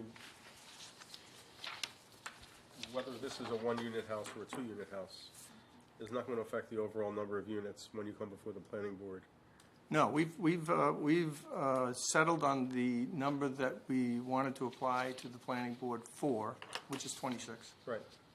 We've settled on that number as a result of our desire to leave the house where it is. Right. Okay. So my question is, regardless of whether there's one there or two, you're still going to have 26 units ultimately. Right. But my concern and the reason why I was doing this is because I want someone to have the alternative to look at this house and say, I can maintain it. I can afford to. So 2 condo owners are better than 1. Ma'am, you had your hand up? Yes, I did. State your name for the record, please. 925 What's your name? I'm sorry. Judy DeFalco, Yep. 925 Main. My question is, and I just lost it. Judy, that's all right.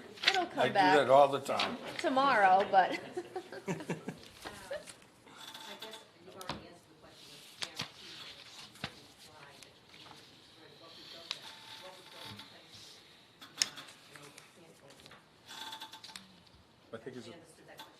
I think he already answered that question. There's going to be an over 55 community there of 26 units, whether it includes the house or whether it doesn't include the house. And I'd like to make a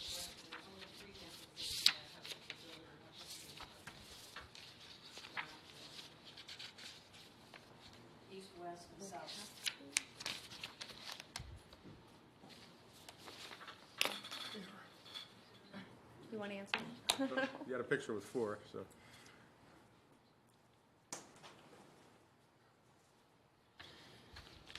Front, side, east side, and the other east side.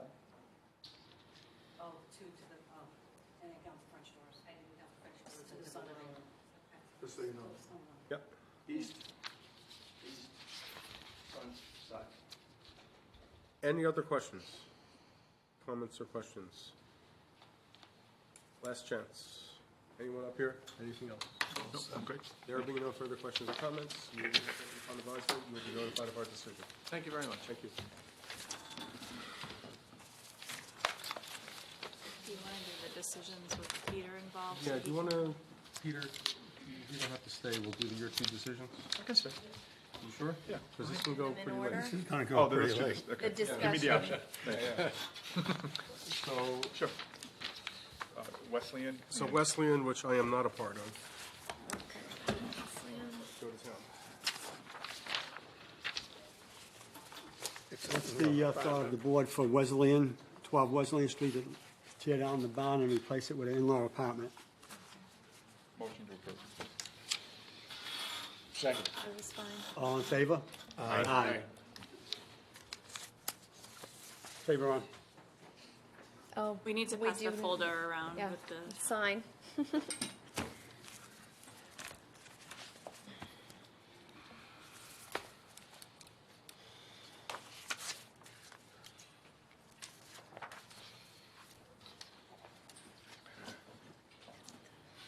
And what was the next one you wanted? 9:45. 945 Main last Street? one. Oh, the last One one, we just makes did. sense, Yeah. okay.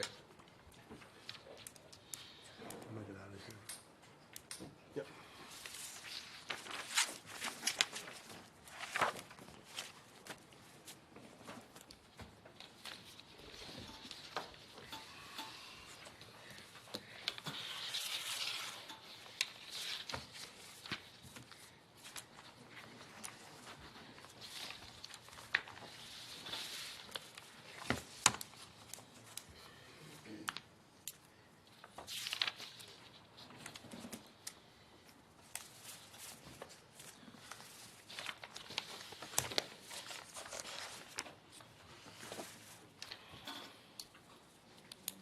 Two sheets, Bill.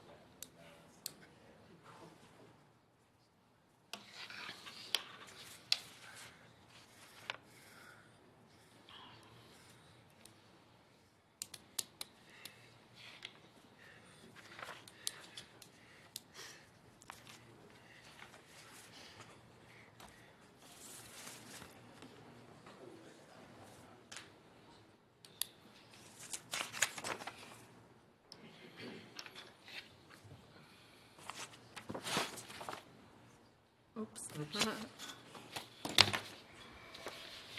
Okay, next, 945 Main Street. Okay, normally, I'll put it out there that I don't like to create a second front door. And, you know, when we have one house, I don't normally like to create a second door. Two houses. Oh, But in this particular case. There's already 4. I'm talking about a one family into a 2 family. Mm-hmm. But in this particular case, there's going to be 26 units there, no matter what we do. Yeah. So this preserves the house. I would like to preserve the would house. like to preserve the house. Well, and I'd like to not consider what else is being done. Even if we didn't consider out what else is being Well, done, I'd that- still that- be okay with this. That, for me, that impacts on it, because again, I don't want to create, normally I wouldn't want to create a second front door, which is what this does, but in light of what else is going to be happening, that's why I'm in favor of it. Sure. Any discussion? Fine. Are we okay? Regardless. Doesn't actually Fine create with another it. door, does it? Well, As a duplex. it's a 2-family, that's all. Well, it's not a duplex, it's a two-family. It's a Okay, 2-family. so can I get a motion? I move to approve. Can I get a second? Second. All in favor? Aye. Anyone opposed? Did you want Kristen to put some The restrictions? restrictions are that the external, that. The restrictions that's are what's in the as- bylaw. That's in the bylaw. Yeah, Yes, the the bylaw. language. It's what was there. applied On for. the other one too. You were I was not in-law part of the other one. apartment? No, there were no. That's our restrictions. standard sunset clause. We have that, yep. That one was no more non-conforming or anything. Okay. We didn't have any- Our 6:45 hearing is continued from multiple dates, 440 and 526 Hartford Turnpike, Smart Growth Design LLC, a comprehensive permit to construct a 280-unit multifamily apartment community. And do you just want to note that, What's that? Bye for now. No.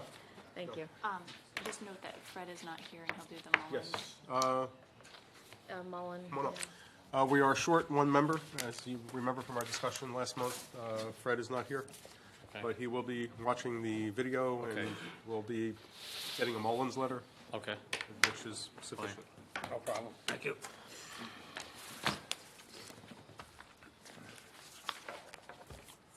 Good evening.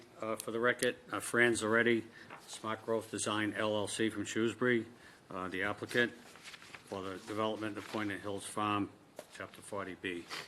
I believe this is our 11th hearing on the proposal, and we hope to try to get this thing wrapped up in the next meeting or two, probably. Wayne Bellick is here this evening from Waterman Design, our engineers. He'll do the presentation tonight on topics regarding site plan. In terms of the sewer, Tom Parise from AECom was on vacation last week. We saw a letter from Weston and Sampson that came in, and Tom was away all week. I believe he's back today. He did not return the call, so we cannot address that letter this evening. We'll have to do that, and I'll grant an extension. We'll have to do it at the next meeting. So at this point, I'll turn it over to Wayne to go over what we can go over this evening and try to continue forward. Wayne. Thanks, Fran. Mr. Chairman, Wayne Bellick, Waterman Design. I'd like to turn the board's attention to the Graves engineering letter dated the 21st of this month. Looking at the letter, they reviewed the revised site plans, the revised stormwater report, and within that report, it included, in addition to the hydrologic study, which they reviewed initially, we included the requirements from the state stormwater regulations, being the TSS removal calculations, sizing of riprap, sizing of plunge pools, and the hydraulics calculations for sizing the pipes. If you recall from their previous letter, they had indicated that they wanted to see pipe numbers on the plans, so we had revised the plans not only to include pipe numbers, but everything you could want to know about a specific pipe. So in going through their letter, I don't know, if, Mr. Chairman, if you and the fellow board members have had a chance to go through it, but it looks like, generally speaking, we've got a pretty clean bill of health. There were a couple areas that I want to briefly touch on. They did mention that on comment 18, the critter and access ramp into the detention basin that has, this is the one at the end of the parking lot at phase 2, that we had a small retaining wall in there. They questioned whether or not we could introduce a critter ramp, which we did. That particular ramp would also, it's an 8-foot wide earthen ramp that slopes down into the basin. At 8 foot wide, it could take a backhoe with a tire wheelbase of about 6 feet. So if a piece of equipment has to get in there to maintain it, it can get into the basin. Another comment they had made was with respect to, on phase 1, down to the point where we were taking the stormwater runoff, the area of the icing concern that we observed in the field. We had proposed a culvert to take stormwater from the site under Stony Hill Road to the down gradient property, which Mr. St. Pierre has obtained an easement. We're looking to, what their suggestion was to extend the swale up along the edge of the wetland between the sidewalk and the wetland to capture any runoff that may bypass that area onto the sidewalk. And then the last comment, and again, everything else was pretty much acknowledged. They agreed to it. The last comment was actually the very last comment in the letter was on phase 2. The tot lot needs to be regraded. The slopes in one area are a little severe, so we would look to revise the plans and make that modification, cutting back the slope in there to soften the grade. Other than that, that's pretty much it. I think, like I said, almost a clean bill of health. Okay. Sewer, so where are you? Again, I mentioned that we received a letter from Weston and Sampson, and our consultant was on vacation last week. We just got the letter last week when he was gone. He's back today, so we will, this is the time of year, this is the problem with vacations. Yep. So we'll have to address that letter in before the next meeting with the town, and then address it at the ZBA meeting. And I have an extension letter here Okay. to extend that. So our sewer consultant is here this evening. If they'd be willing to provide just the bullet points of their findings of the AECom report, if the board would so desire. That'd be helpful, sure. That would be great, thank you. So I'm Kent Nichols with Weston and Sampson. Folks have seen us here before. Short version, I think, Kristen, I'm assuming that the original report provided by the developer's consultant will be commented to the board. Yes, all of the documentation was given to the board as well as posted on the website with the additional Graves letter that was provided, made comment to of Mr. Bellick, and the Weston and Sampson letter of July 18th. So you've seen the developer's consultant, AECom, provided a letter June 28th. We provided a letter back July 18th. Right. Going back the past several months, we've had a great significant number of meetings back and forth and discussions and other discussions here as well. The short version is pretty simple. The existing system as we see it and as it exists today has the ability to serve the town. There's some deficiencies that have been noted through the discussions in it, but that existing system is serviceable right now for the town's purposes. And without the development, we don't see the need for anyone to rush out there and do any changes. The thing that the new report did actually say is that recognizing the flows from the development that are proposed, there will be changes needed in the system. There will be changes needed in a number of sewer segments, and primarily there will be changes needed at the pump stations, all three: Stony Hill, Whale Hollow, and Cherry Street. Those, in detail, what those changes will actually be, still needs some refinement, and this is probably one of the biggest things that still needs a little bit of work. The nature of the changes will include some things to deal with what the stations are like, some capacity issues primarily. The pumping capacity of the pumps needs refinement based on the information that we put together, based on the information the developers consultants put together. And so there's a little bit of an agreement there that everyone kind of knows that we still have to get some more details in place for this. But the basic premise is pretty solid that everyone has in front of us, which is the developer and we as the peer reviewer now agree that the development will result in the need to improve the pump stations and will result in the need to improve some sewer segments. Details to be refined. The second thing is the developer has made a number of suggestions, and the consultants made a number of suggestions that these improvements that are needed are maintenance type improvements in many instances. The town should indeed go out and do some of these shorter term improvements now, and that would mitigate the things that are needed as part of the development. Our response back to that is that we disagree with those statements that there are maintenance things that are needed now. In point of fact, and as we've said in past meetings here, the town is engaged in long-term capital improvement planning for its system. And sewer pump stations and sewer lines are one of the things that we've been doing since 2009 ourselves, and prior to that, the town did with other consultants. We have a capital improvement plan that's been going forward with the town. These project areas are not part of those. Some of the things that were instant, short-term needs that really needed instant type attention. For instance, one of the things the developer cited one day when they were out there, one of the pumps was out of service. Well, that's since been repaired by the town. So there's a number of those things that the town's already done. There's no current schedule in the short term to do the other things that they've conjectured. So we basically have taken a position of disagreeing with the suggestion that there are maintenance type things that the town needs. What's short term? I think in the discussion we had with the developer and their engineers, I suggested that at the inside on the pump stations, my best guess was maybe 12 years. Okay. To get out there to do these. We're making slow progress since 2009. I think we've worked on maybe 5 of the 40 pump stations. So we're not even averaging a station a year. So that's probably, it might be a little optimistic. Okay. And there's a schedule that was in place prior to this project.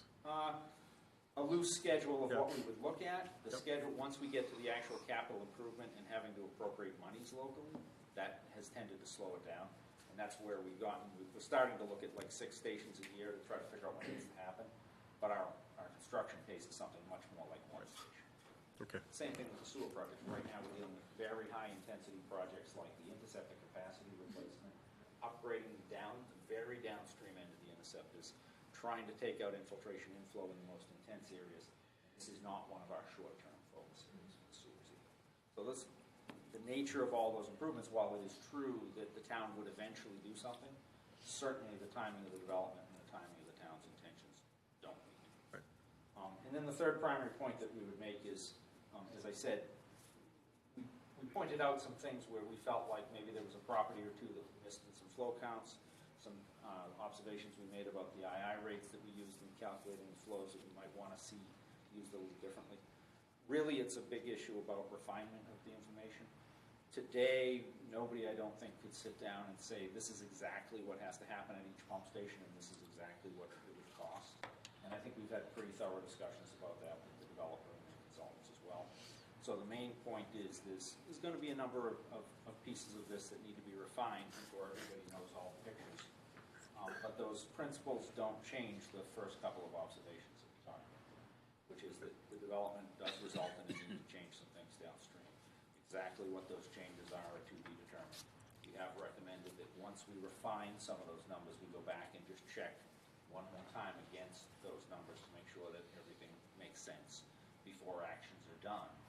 But it would make sense to refine those things before the development is actually connected and starts flowing into the sewer system. As it is with sewer capacity, we'd like to see things normally addressed before the development flows. Right. That's kind of very summary, but if you read our letter, it's very short. Yep. There's a lot of repetition of those very similar things. Okay. Is there a work session scheduled? We do not have a work session scheduled. As Mr. Zaretti pointed out, I don't believe that their consultant has probably seen this, but we could certainly set one up as soon as they have his availability to hash these things out. I think we've set aside both August 22nd and August 29th as potential dates for this board. This board will definitely be meeting August 29th. Right.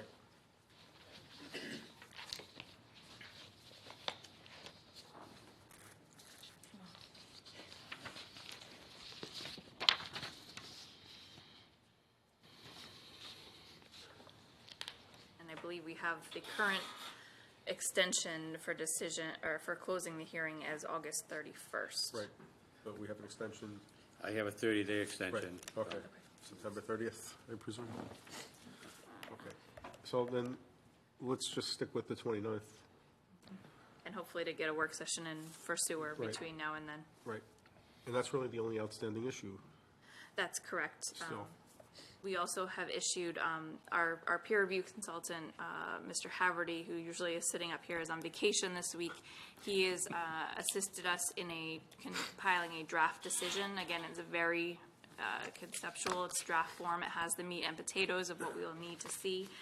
It has been given to the applicant for their input as well, so I would suggest that at the next hearing, perhaps we have a discussion about the conditions in the decision, so we're ready to close that. If we are ready to close that hearing in September, we can do so. Right, okay. And have, you all have read? Yes, yeah, I read the draft. Okay. Okay, so we're good. We'll continue this until, what is it, August 29th? August 29th. Was there any 29th, testimony from the public that you? Yeah, is there anyone that wishes to be heard? Any questions, comments on the outstanding sewer issues before we continue the hearing? Okay. Mr. Chairman, I move that we continue this hearing to August 29th. Second? All in favor? Aye. At 6:45 PM. 6:45 PM. Thank you. Thank you, folks. And we'll Appreciate it. accept the letter into the record of the, Yeah, we can I should make get a the- motion as yeah. well on that, to accept the, Elisa, we're working on that. So how do No. you say the last name, that road name? No, stop. Oh, yeah, it's No. too late. the wrong No, date. please don't. You asked for it. No, I didn't. Put August 30th. It The should be most September. input.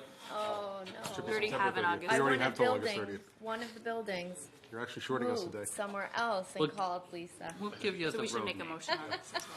That's what I want. So you could look Thanks, Fran. years down the road, drive through there with the grandkids. Can I get a motion to This accept is after the grandma. Except. I accept the request for extension. request for extension? Second. All in favor? Aye. Anyone opposed? Thank you. Yep. Excuse me. So no August 22nd? No August 22nd, because we're Okey-dokey. good for another 30 days. That was, Alright, that's good. there could be a September 20-something. Sure, yeah, I Possible. better Welcome back. go there. Agenda. The September ZBA meeting is the 26th. It's actually the 19th Oh, it because we is? have a special town meeting scheduled on Oh, September 26th. thank you. Oh, I have it. I'm sorry. Thank you.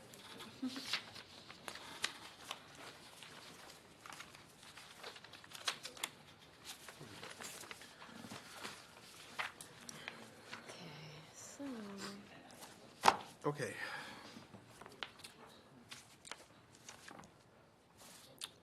Uh, 22 Glendale. Okay. I'd like to voice my opinion on that. Go right ahead. I'd like to keep it as just a deck, as it originally was, without the porch. Wait, Glendale is the additional house in the development Yeah, there's that two. was Oh, already okay. approved Wrong before one. the All right, wrong Yep. one. different interpretation of the decks. Right, this is the Yeah. builder who had built in town a Oh, okay. lot. He used to work for Tony Abu and Right. thought he was operating, he didn't know that the rules had changed. Yeah. So I Something got missed here, I think. Well, someplace. this is not the first time this has happened. Yeah, You know, it's- there was, when Ron was the building inspector, he did not consider. No, I tax. follow that. Right, and the gentleman represented that he had built a lot under that era. And actually, this yeah, was no. permitted back in those days, was it not? I believe so. I believe that the assistant building inspector had gone out to review the footings of the Right. deck and may not have known about the interpretation. So Do you think maybe That's the footings what were I'm within saying. the setbacks? That's what I'm saying. I I do don't not have a believe problem footings with were it. at the I setbacks. don't have a problem with there was no butters. No, but it's out in the middle of the woods there. Yeah. So I'm okay I'm a with little that. bit curious about the lot size, though, that we don't have that in. Well, they got a variance for Well, that because I got a variance for beforehand. that, however many years ago. Yeah. I just didn't. I didn't pull the information. I should have pulled the information. I don't have a problem with that. But I have a question about that. So it had a variance, the minimum. Minimum lot size. Minimum lot size. So that variance was granted, and it usually lasts for so long, and you build within that. Right. Well, that lapsed But they did build Perhaps. the home. according to, they built the home last year. According to So, the old rules. Yep, according to the old rules, and that variance that was granted. Let me see if I can look up the variant. You want to continue to another Sure. hearing, and I can Sure. see if I can find the variance. Okay, let us move to the in-law apartment. Oh, wait, did we do that one over? That was Wesleyan, we did. We did that one. Yeah. So Altech Inc. and its subsidiary JJK and Associates. Yes. Move to approve. Yeah, is there anything I to have no discuss? issues with this. Second. All in favor? Hang on, Aye. just address on that. Aye. Anyone opposed? There you go. Okay, next is Sean Noonan, CMSR Services LLC, for a special permit to remove a deck and construct a deck and sunroom. This is the one you're concerned That's about. Now, I look at this as, the rule that you were talking about, Lisa, when you were talking this about before, the 2004 thing, this has nothing to do The with. decks? Yeah, this has nothing to do with Ron's interpretation. That has to do with the. No, 10-year it was yeah. non-conforming, and nobody pulled a Right, permit. right. They didn't follow the rules. 10 years ago. 10 years ago. Exactly. Which means it's construed as if it's, Well, in that case, I would look at it as, okay, somebody screwed up before, but Right. you have to stay within that footprint. and I would I go. look at it as a little differently. I see what you're saying, but I'm looking at it as, if we stay within that footprint, they're putting down 17, how many steps did he say? 15. Well, they don't have to, but yeah, Well, how do you not have to? they could move things. It doesn't reach the, Their slope. stairs, if you look at the slope, Yeah. if the 15 by 15 is entirely sunroom, the landing can be where they want it, where they'd like the 3 steps going down, and then 3 steps can go down. If we I can thought it bring up didn't- the photo again. I thought that didn't reach it that way. It No, I did, think it's to they the might- side. Why They're, not just have a little bit more deck and a lot less stairs? Well, it's not the deck, it's the, Well, it is the deck is yeah. taking the place of all those stairs. my point is that Because 8 it 8 feet changes the additional, elevation. they don't really need it. And that's my feeling on it. Yeah. I'm with you on this one. He doesn't know where he is, does he? I know where I am. Do you? He knows where You he want to is. let him do it, right? Yes, I do. I look at And it what's the as- reasoning? The reasoning is, I look at it as, you're still gonna have to snake some steps down. Yes. And people don't get younger, they get older. So at some point, that becomes effectively a hardship down the road. If they were here for a variance, that would raise. His slope. The slope of the lot, and the fact that they're only coming for a special permit, not a variance, I think is even more, it's, you know. My point is the landing and the stairs can still be what they planned in terms of number of stairs, I don't see how you get number of stairs reduced by having a landing. because where they want to place it. I don't believe they're adding this 8 feet additional deck where they want it is. To decrease the amount of stairs. It allows them to put the stairs wherever they want, but it's Well, an they showed- 8-foot-long landing. No, they showed the stairs Yes. going back towards the front of the house. That's right. As opposed to the back of the house. That's right. where They the- could do that with a landing, is my point. Off their 15 by 15. Should we bring up the picture so I can be clear? I don't know that they could do that. Yeah, I don't know if they Is could this do that either. Cypress? No. I don't know if they could do that either. I'd be able to do that. You'd be able Where to are you do on it. that? So I'm looking at it as if it was a variance, it would qualify. So why wouldn't it qualify for something that needs even less than what a variance needs? Looking at it, it you're was putting already us a- built. It You're was putting us already a built. stronger, you're putting a stronger Okay. requirement on it. On a special permit On a than the special variance. permit over a variance. I'm just looking at it that it was done without a permit back then, so why not conform to what it is today? It's an opportunity to conform Yeah. today and not have an issue going forward. That's my I thought do What appreciate would be the issue going forward? There is none. There is none. well, the next owner wants to rip down this deck and want to do something, and who knows? But he'll have Neither here Lisa nor there. watch Just out kick, for that. no, you won't. No, you won't. You're kicking the can down the road in a way. You're But not kicking anything. can you look No, at you're the lot plan, the site plan, and see what I'm talking about? They could still have the stairs as they propose, but instead of an 8-foot by whatever that is, 8-foot by 15 addition to their deck, it's a landing to those stairs that doesn't count. I don't know how you get that. Yeah, I don't either. I can't see Special it. permit, 3 or 4. The landings don't count. No, So but how, where would you put a landing? where that 8-foot by 15 proposed deck is next, see the little stairs? The landing comes right off of here. There's a door from the sunroom to the landing, and the stairs come down. I don't same understand level why as the that's not deck. possible. I'm not seeing that. No, I'm not either. And it's a special permit. I am befuddled to why the board would put more of a burden on a special permit Yeah. over a variance.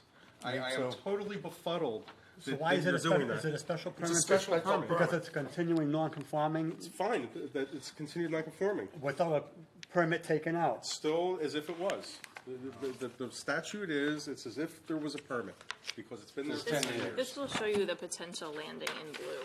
Thank you. You can do it. It doesn't mean you want to do it or agree with it, but you So it could come can. off the same level. But I appreciate the architect's, his proposal, and this is what he feels is the best thing, but. That's an extension of the deck. No, a landing It's is not. not. A landing That's does not qualify. That's the distinction. The whole thing is a special permit. A special permit has is a an lot- allowed use with Right. modifications. Right. If it were a It's not- variance, we would have this discussion, I guess. That's the part that I know. befuddles me, Fine. absolutely, absolutely. Lisa Without- wants to make yeah. it tough. That's okay.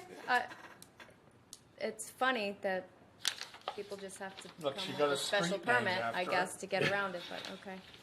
But what they could do is they could tear the whole thing down without, they could get a demo, tear it down, and then come back Come for a back here variance. for a variance. And And then then we it would would say- qualify. Then you would Right. say yes, because there's a hardship on the slope of the land. Yes. So let's grant the special permit. Sorry. That's okay. I just want to keep it in mind. I'm in favor of granting a special permit. Well, so am Okay. I. Go ahead. You're Make a against motion. it. I'm against it. So, Oh, Are where, you You're for it or in. against it? If you're against it, it's gonna fail. oh, jeez. Okay. Who's laughing? Does someone want to make a motion? not yet. Yeah, Not yet. Well- Just the discussion's still going on? Convince me one last time. Because they could regard, just- because it's a special permit. The special permit has a less of a hurdle than a variance. If this were a variance, it would pass Let- hands down because the hardship is the slope of the Where's the land. reasoning behind that? Can I I don't ask you a care if question? that. The slope of the land. But That's he's what qualifies for the hardship. changing from a deck to a screened-in porch, A So? sunroom. a sunroom. Okay, so what let me flip it around. If the deck were not even there in the first place, Yep. their hardship would be the slope of the land, and Correct. if it was Yes. done correctly, back when it was built, they Yep. would have come and yes. Would have been all okay. done. Give it a variance. Yes. And the fact that they didn't, I don't even know if this is the same owner, I don't care. That would have been a wonderful Yeah, argument but- to hear. But no And one asked the that- question, and and you've to me sold it me. didn't matter. But the fact Yeah. of the matter is, that it That's was there the- for 10 years, so Yeah. it's as if it was permitted. So It's you're a legally saying, qualifying structure. so you're saying the special permit, You're putting a higher Higher burden, burden you're putting on a us. higher burden on a special permit than you. Well, would I'm on a really variance. not, because back to them coming before us and, Yeah. and saying that there's this hardship. I'd still say, do you really need a That's personal. That's personal, yeah, you know, Yeah. You know, personal you had a preference. lot of work done on your house. I know, and I work with, No, I but work within understand the that, zone, but- zoning. But, Right. but, you know, a lot of people don't know. I know, right. But Well, I'd like to make a motion that we approve the special permit as written. I second the motion. and how is it written? what's in, What's in there? What's in here? So a the three-season room right, with the deck. with the sunroom deck, and the as additional deck. advertised, yeah, The sunroom's in the same footprint. right. Yeah. Are you with us or against us? To you. I have You're no not asking dog in me the now. fight. Well, because we know How come where you you're not are. asking me? I know what you're gonna Okay. say. All in favor? All right. All in favor? Aye. Aye. Anyone You- opposed? Aye. Okay. They got unanimous. Make sure you sign on the right line. Next is to hear the appeal, Gargino. Garganigo. What is it? Garganigo. Garganino. I hope I pronounced it right the first time. Did I? You never Oh, would good. have noticed. Okay. Any discussion? No, I think, No, I think it's a good use. Yeah. Which one is this? Oh, I'm sorry, okay. It's the towing Yes. business. Yep. I would like to see, they did mention something about putting the slats in the fence for screening, Yeah. and he wasn't opposed to that. He said he would like to do that. He would do it. And even though you agreed to it, it can be a condition that we should. It can be because yes. one of the stipulations of construction or storage yards in the zoning bylaws that it must be screened Correct. from abutting Okay, uses. yeah. So we can certainly put adequate screening in the As decision. discussed with you. Yeah. Oh, I got it. That's right. Okay. I'll steal your pen if I take it. It's okay. I move to approve those three special So Paul permits. was Can I get a second? Second. All in favor? Aye. Anyone opposed? That's the Garganigo. Yeah. Coming. Okay.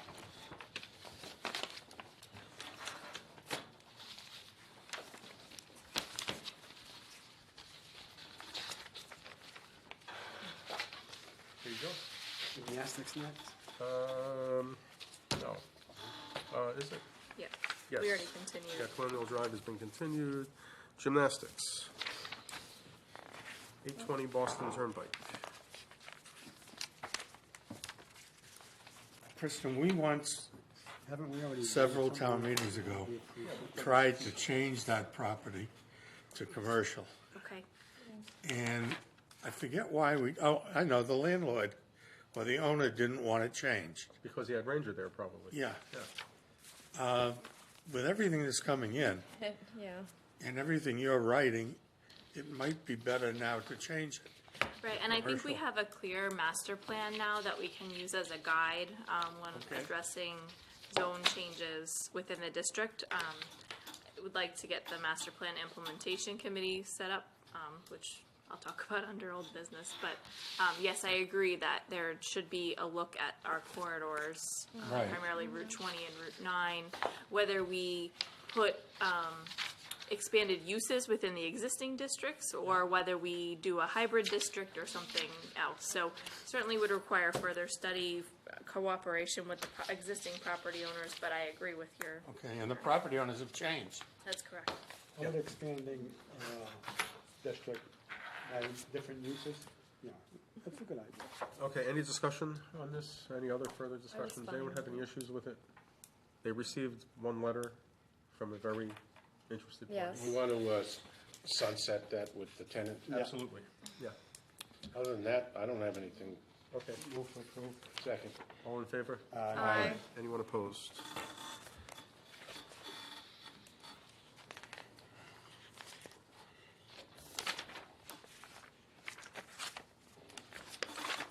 Here you go.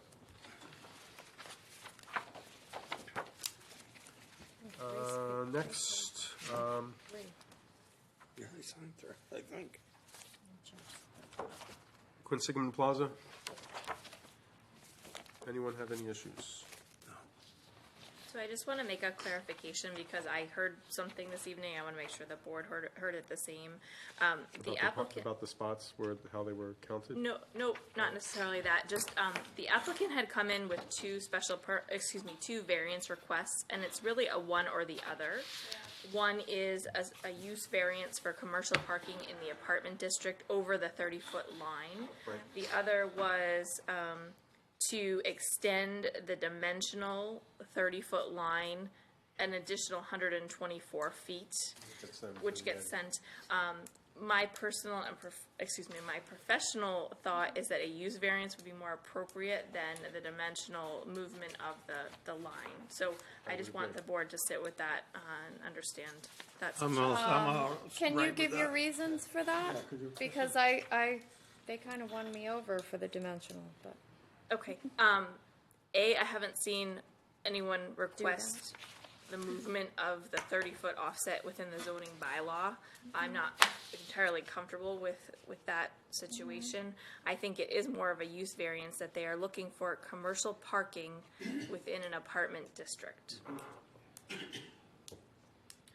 I have no problem with that. So does it get complicated because of where the line is? I The think- apartment versus commercial and the writing that up and enforcing it? I think enforcing it is huge. Yeah. I think also, we use that 30-foot offset very often, but I don't want to, we don't set precedent. Every law is on its own. Yeah. But I'm just not comfortable with that dimensional offset as a variance. I'm more comfortable with the use variance. So part of the parking lot as proposed is thought I in heard you say that. apartment and part of it is in commercial. That is correct. Yeah. And We're allowing them to, To use additional parking within the apartment district beyond the 30 feet. Kristen, those are words I never thought I'd hear come from your lips. I know. which words are that, Ron? I'm more comfortable with the use variance. I never thought I'd hear her say that. but enforcing, why would that be more? Why is that more It's difficult? cut and to dry. It says, okay, we're allowing 120 parking within the commercial district,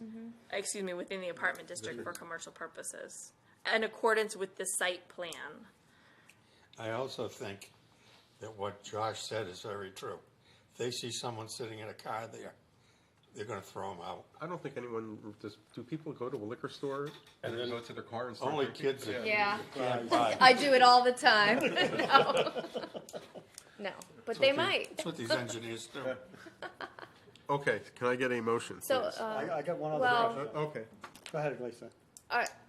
I'm comfortable with what Kristen is proposing and using that. Is anyone more comfortable with the way they were No. proposing with the 124 foot? I think they were requesting They didn't either care. or, Yeah. but Either they or. were comfortable with both. They just I'm want to comfortable park. with the use doesn't, variance. it doesn't appear to me that there's a point to putting a limit on this one either. No. No, there's, No. But this one can This be one- forever. Right. With, yeah. The life of the plaza. Right. Yeah, right. One- Yes. right. Well, the plaza's only life is subject to the lease. Right. Everything there's a lease. Right. Right. I mean, including Josh Katzen. He doesn't own any of it. So if there's All a that property's new, under lease. if there's a new owner of the plaza, they can choose to lease that space Right. or not, and Yeah, it can't be used for anything else, No. Right, oh, yeah. so it doesn't matter. Anyone have a thought on fencing? They don't. I don't think there's a lot of trees. Fencing There's, how much, causes people how to much buffer? climb. You're not even gonna be able to see it unless you're in it. Yeah, can you imagine going to the liquor store? Unless you're behind, unless you're behind the liquor store on the Right. northwest side. Yeah, right. Right. Okay, can I get a motion now? Move to approve Can I get a as a second? use variance. Second. All in favor? Aye. Anyone So opposed? I'll just be marking up the language on your signature form to make it clear. Conform with what we're doing. Exactly. Okay, last but not least, you're recused, Richard Ricker, Tally Ho. We did that Oh, we one. have- We we actually have have to to go go to back That's to right, 'cause Cypress. Peter was here, yeah. Glendale. Oh, Glendale. Yeah. So I was just reviewing the files. I believe, and I don't want to, I believe the applicant may have misspoke about a variance, and I have understood from speaking with the building inspector that, and it's an interpretation in our zoning bylaw, that if Which one's this? the Glendale, the deck, if a lot is undersized but was created before the zoning bylaw was in effect, and Okay. the dwelling meets all of the setback requirements, then it is allowed. It does appear that the dwelling does meet all of the setback requirements with the exception of the deck that was created. So the variance for the deck would be the only variance in Right. play. Can someone make a note to call Mr. whoever that asked the question of when the variance was granted? Well, I Oh, don't no, he think, wanted no, the there resident- wasn't, No, he asked about the resident, the size. Mr. Nolan Yeah. asked Yeah. about, The size only, yeah. What happened to the fellow from Boylston who complained about this? Didn't you get a letter from someone in Boylston? no, it was Mr. No, Nolan. that was Mr. Nolan from referencing Bosworth. someone from Boylston. So we will respond to Mr. Nolan that, of that section of the bylaw that applies. It was not, my understanding it was not a variance. I'll double check with the building inspector tomorrow, but I don't see anything on file. Okay. So seeing that this was already built, it's okay? Well, the house is okay. Right. It's your decision if the deck stays or not. The builder built the deck with the understanding of the previous building Previous- inspector's yes. interpretation of the And setbacks. this would not be the first time we've made that That is correct. exception. No. Well, And the only one, when, can we do something to avoid these coming before us? You can start saying no. Yeah. You can, guess, you know, yeah. we can change the setbacks, but I changing the will, setbacks but is a big. I have a problem with, the gentleman had opportunity to be told.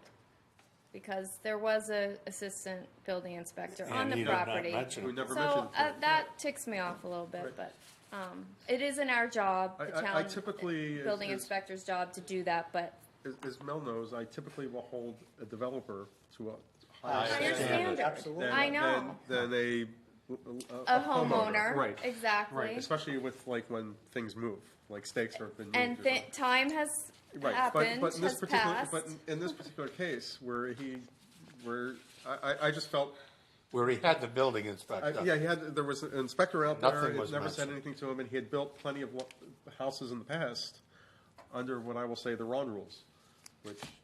the Well, Mallory it's rules, which The didn't- previous rules. it's interpretation Right, again. right. So it's very So he gray. thought he was operating within, it wasn't a Yes. mistake, so to speak, but he thought he was operating within the Yes, rules. he did. That he had always operated under. but he did. And there's really no reason not to grant this, really.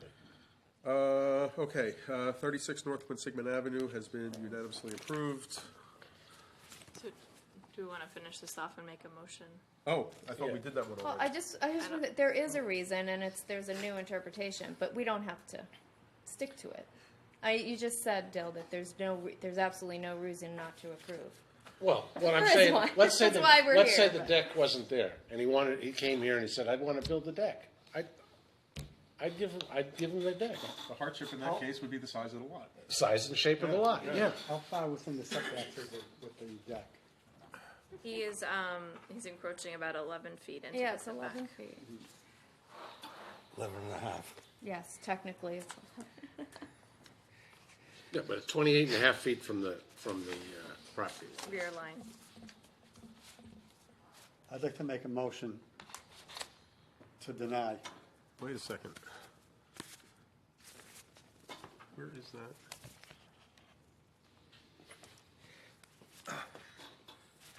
And I'd like to make a motion to approve. 12 West End. Actually, that got circulated, and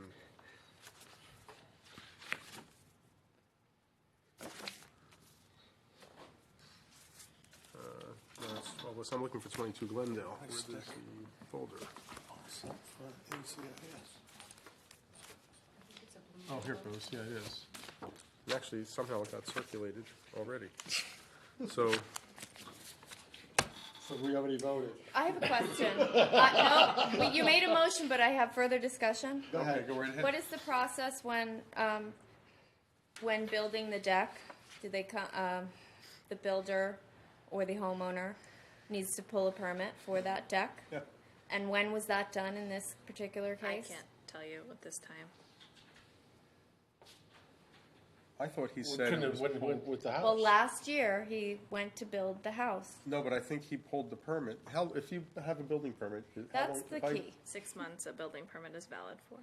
But you have to, as long as you Okay, I'm do good. something. As long as you do something. So my question, You can I thought continuously he move. represented that he pulled it like years ago. I thought he had said, I don't remember totally, but I thought he had said he had pulled the permit back when Ron was still the building inspector. I can't confirm Yeah. that. I think he started that project when Right. Ron was Well, that's still- what I'm saying. I think that's what he represented. I don't know what, But that house was his latest house he's done since he's, Right. which started last well, year. maybe he did, I don't know. Was he doing like one board at a time? I don't Well, know. I don't But, know. yeah. Yes, yes. But- He was building as he could. Right. This so one so- was next. Yeah, so I believe he represented that it was pulled. That's what he alluded to, yes. Yeah. And if that's the case, this is going to happen. But if he's required to pull a permit 6 months before actually building the house, No, he would have had an the- opportunity. To pull a But permit, no. it's good for 6 months. But as long as you're moving on it, that 6 month Then period if is. that's the rule, then I'm fine with him making this mistake. I'll second Mill's motion to Okay. approve. All in favor? Aye. You're opposed? Yeah. Anyone opposed? Okay, Aye. so you may want to cross your name out on that side. I would like to change the rules. So we have one final hearing that, Which? the amendment to the zoning bylaw, zoning board of appeals rules and regulations. Hang on, let me just read these. Right, Okay. that's fine. Okay, so 22 Glendale was approved. 12 Wesleyan, Getting sick of it. you can do that one. Has been approved unanimously. Use variance 820 Boston Turnpike has been approved with conditions. 155, 173 Hartford Turnpike has been approved, I believe with conditions. 945 Main Street, convert a single family into a two-family has been unanimously approved. The conditions as stated in the bylaw. 1115 Fortune Boulevard has been unanimously approved. Look at the little squares. And 42 Cypress Ave has been approved. Okay, next. Amendments to the ZBA rules and regulations. Any comments, questions? We were discussing last month about changing the rules regarding The administrative work. the administrative work. I'd like to see that move forward, and we could watch it for a little bit of time, and if it doesn't seem to be working out, we could always go back to the way it was. I'd like to leave it the way it is. I'd like to leave it the way it is. Me too. I wasn't in on this discussion. You're not here, oh, you were not here last time. Fred sat on it. Fred sat Not on on it. that, yeah. So it's a four-member board. So 3-1. 3-1. We Yeah, can, we could also continue this to our next meeting when Fred's. Yeah, we can consider it till Fred. Right, but it's 3-1, which doesn't matter Okay. because it's a majority. It's a rule change. It's not a, correct? Okay. It's not a- Correct, it's just a majority. Yeah. But if you want to get Fred's input, we can continue or we can close it tonight. Do we have any more There information? is one, you know, obviously we need to make the change that Article 4 appears twice in the Right. rules and Right, regulations. right. So Yeah. that's, I was ready to vote on that last month. but the majority of the research that I've done, the municipalities are responsible for notifying the abutters. I did go back and look at the Mass General Law as I spoke with you Right. the last hearing. I don't see anything in the Mass General Law that says either the municipality or the applicant must notify. It's just the notification has to be in accordance with X. How many municipalities are like us requiring green cards? Is it just Southborough? So the Zoning Board of Appeals does not require green cards. Oh, we do not? The Planning Board does require green cards.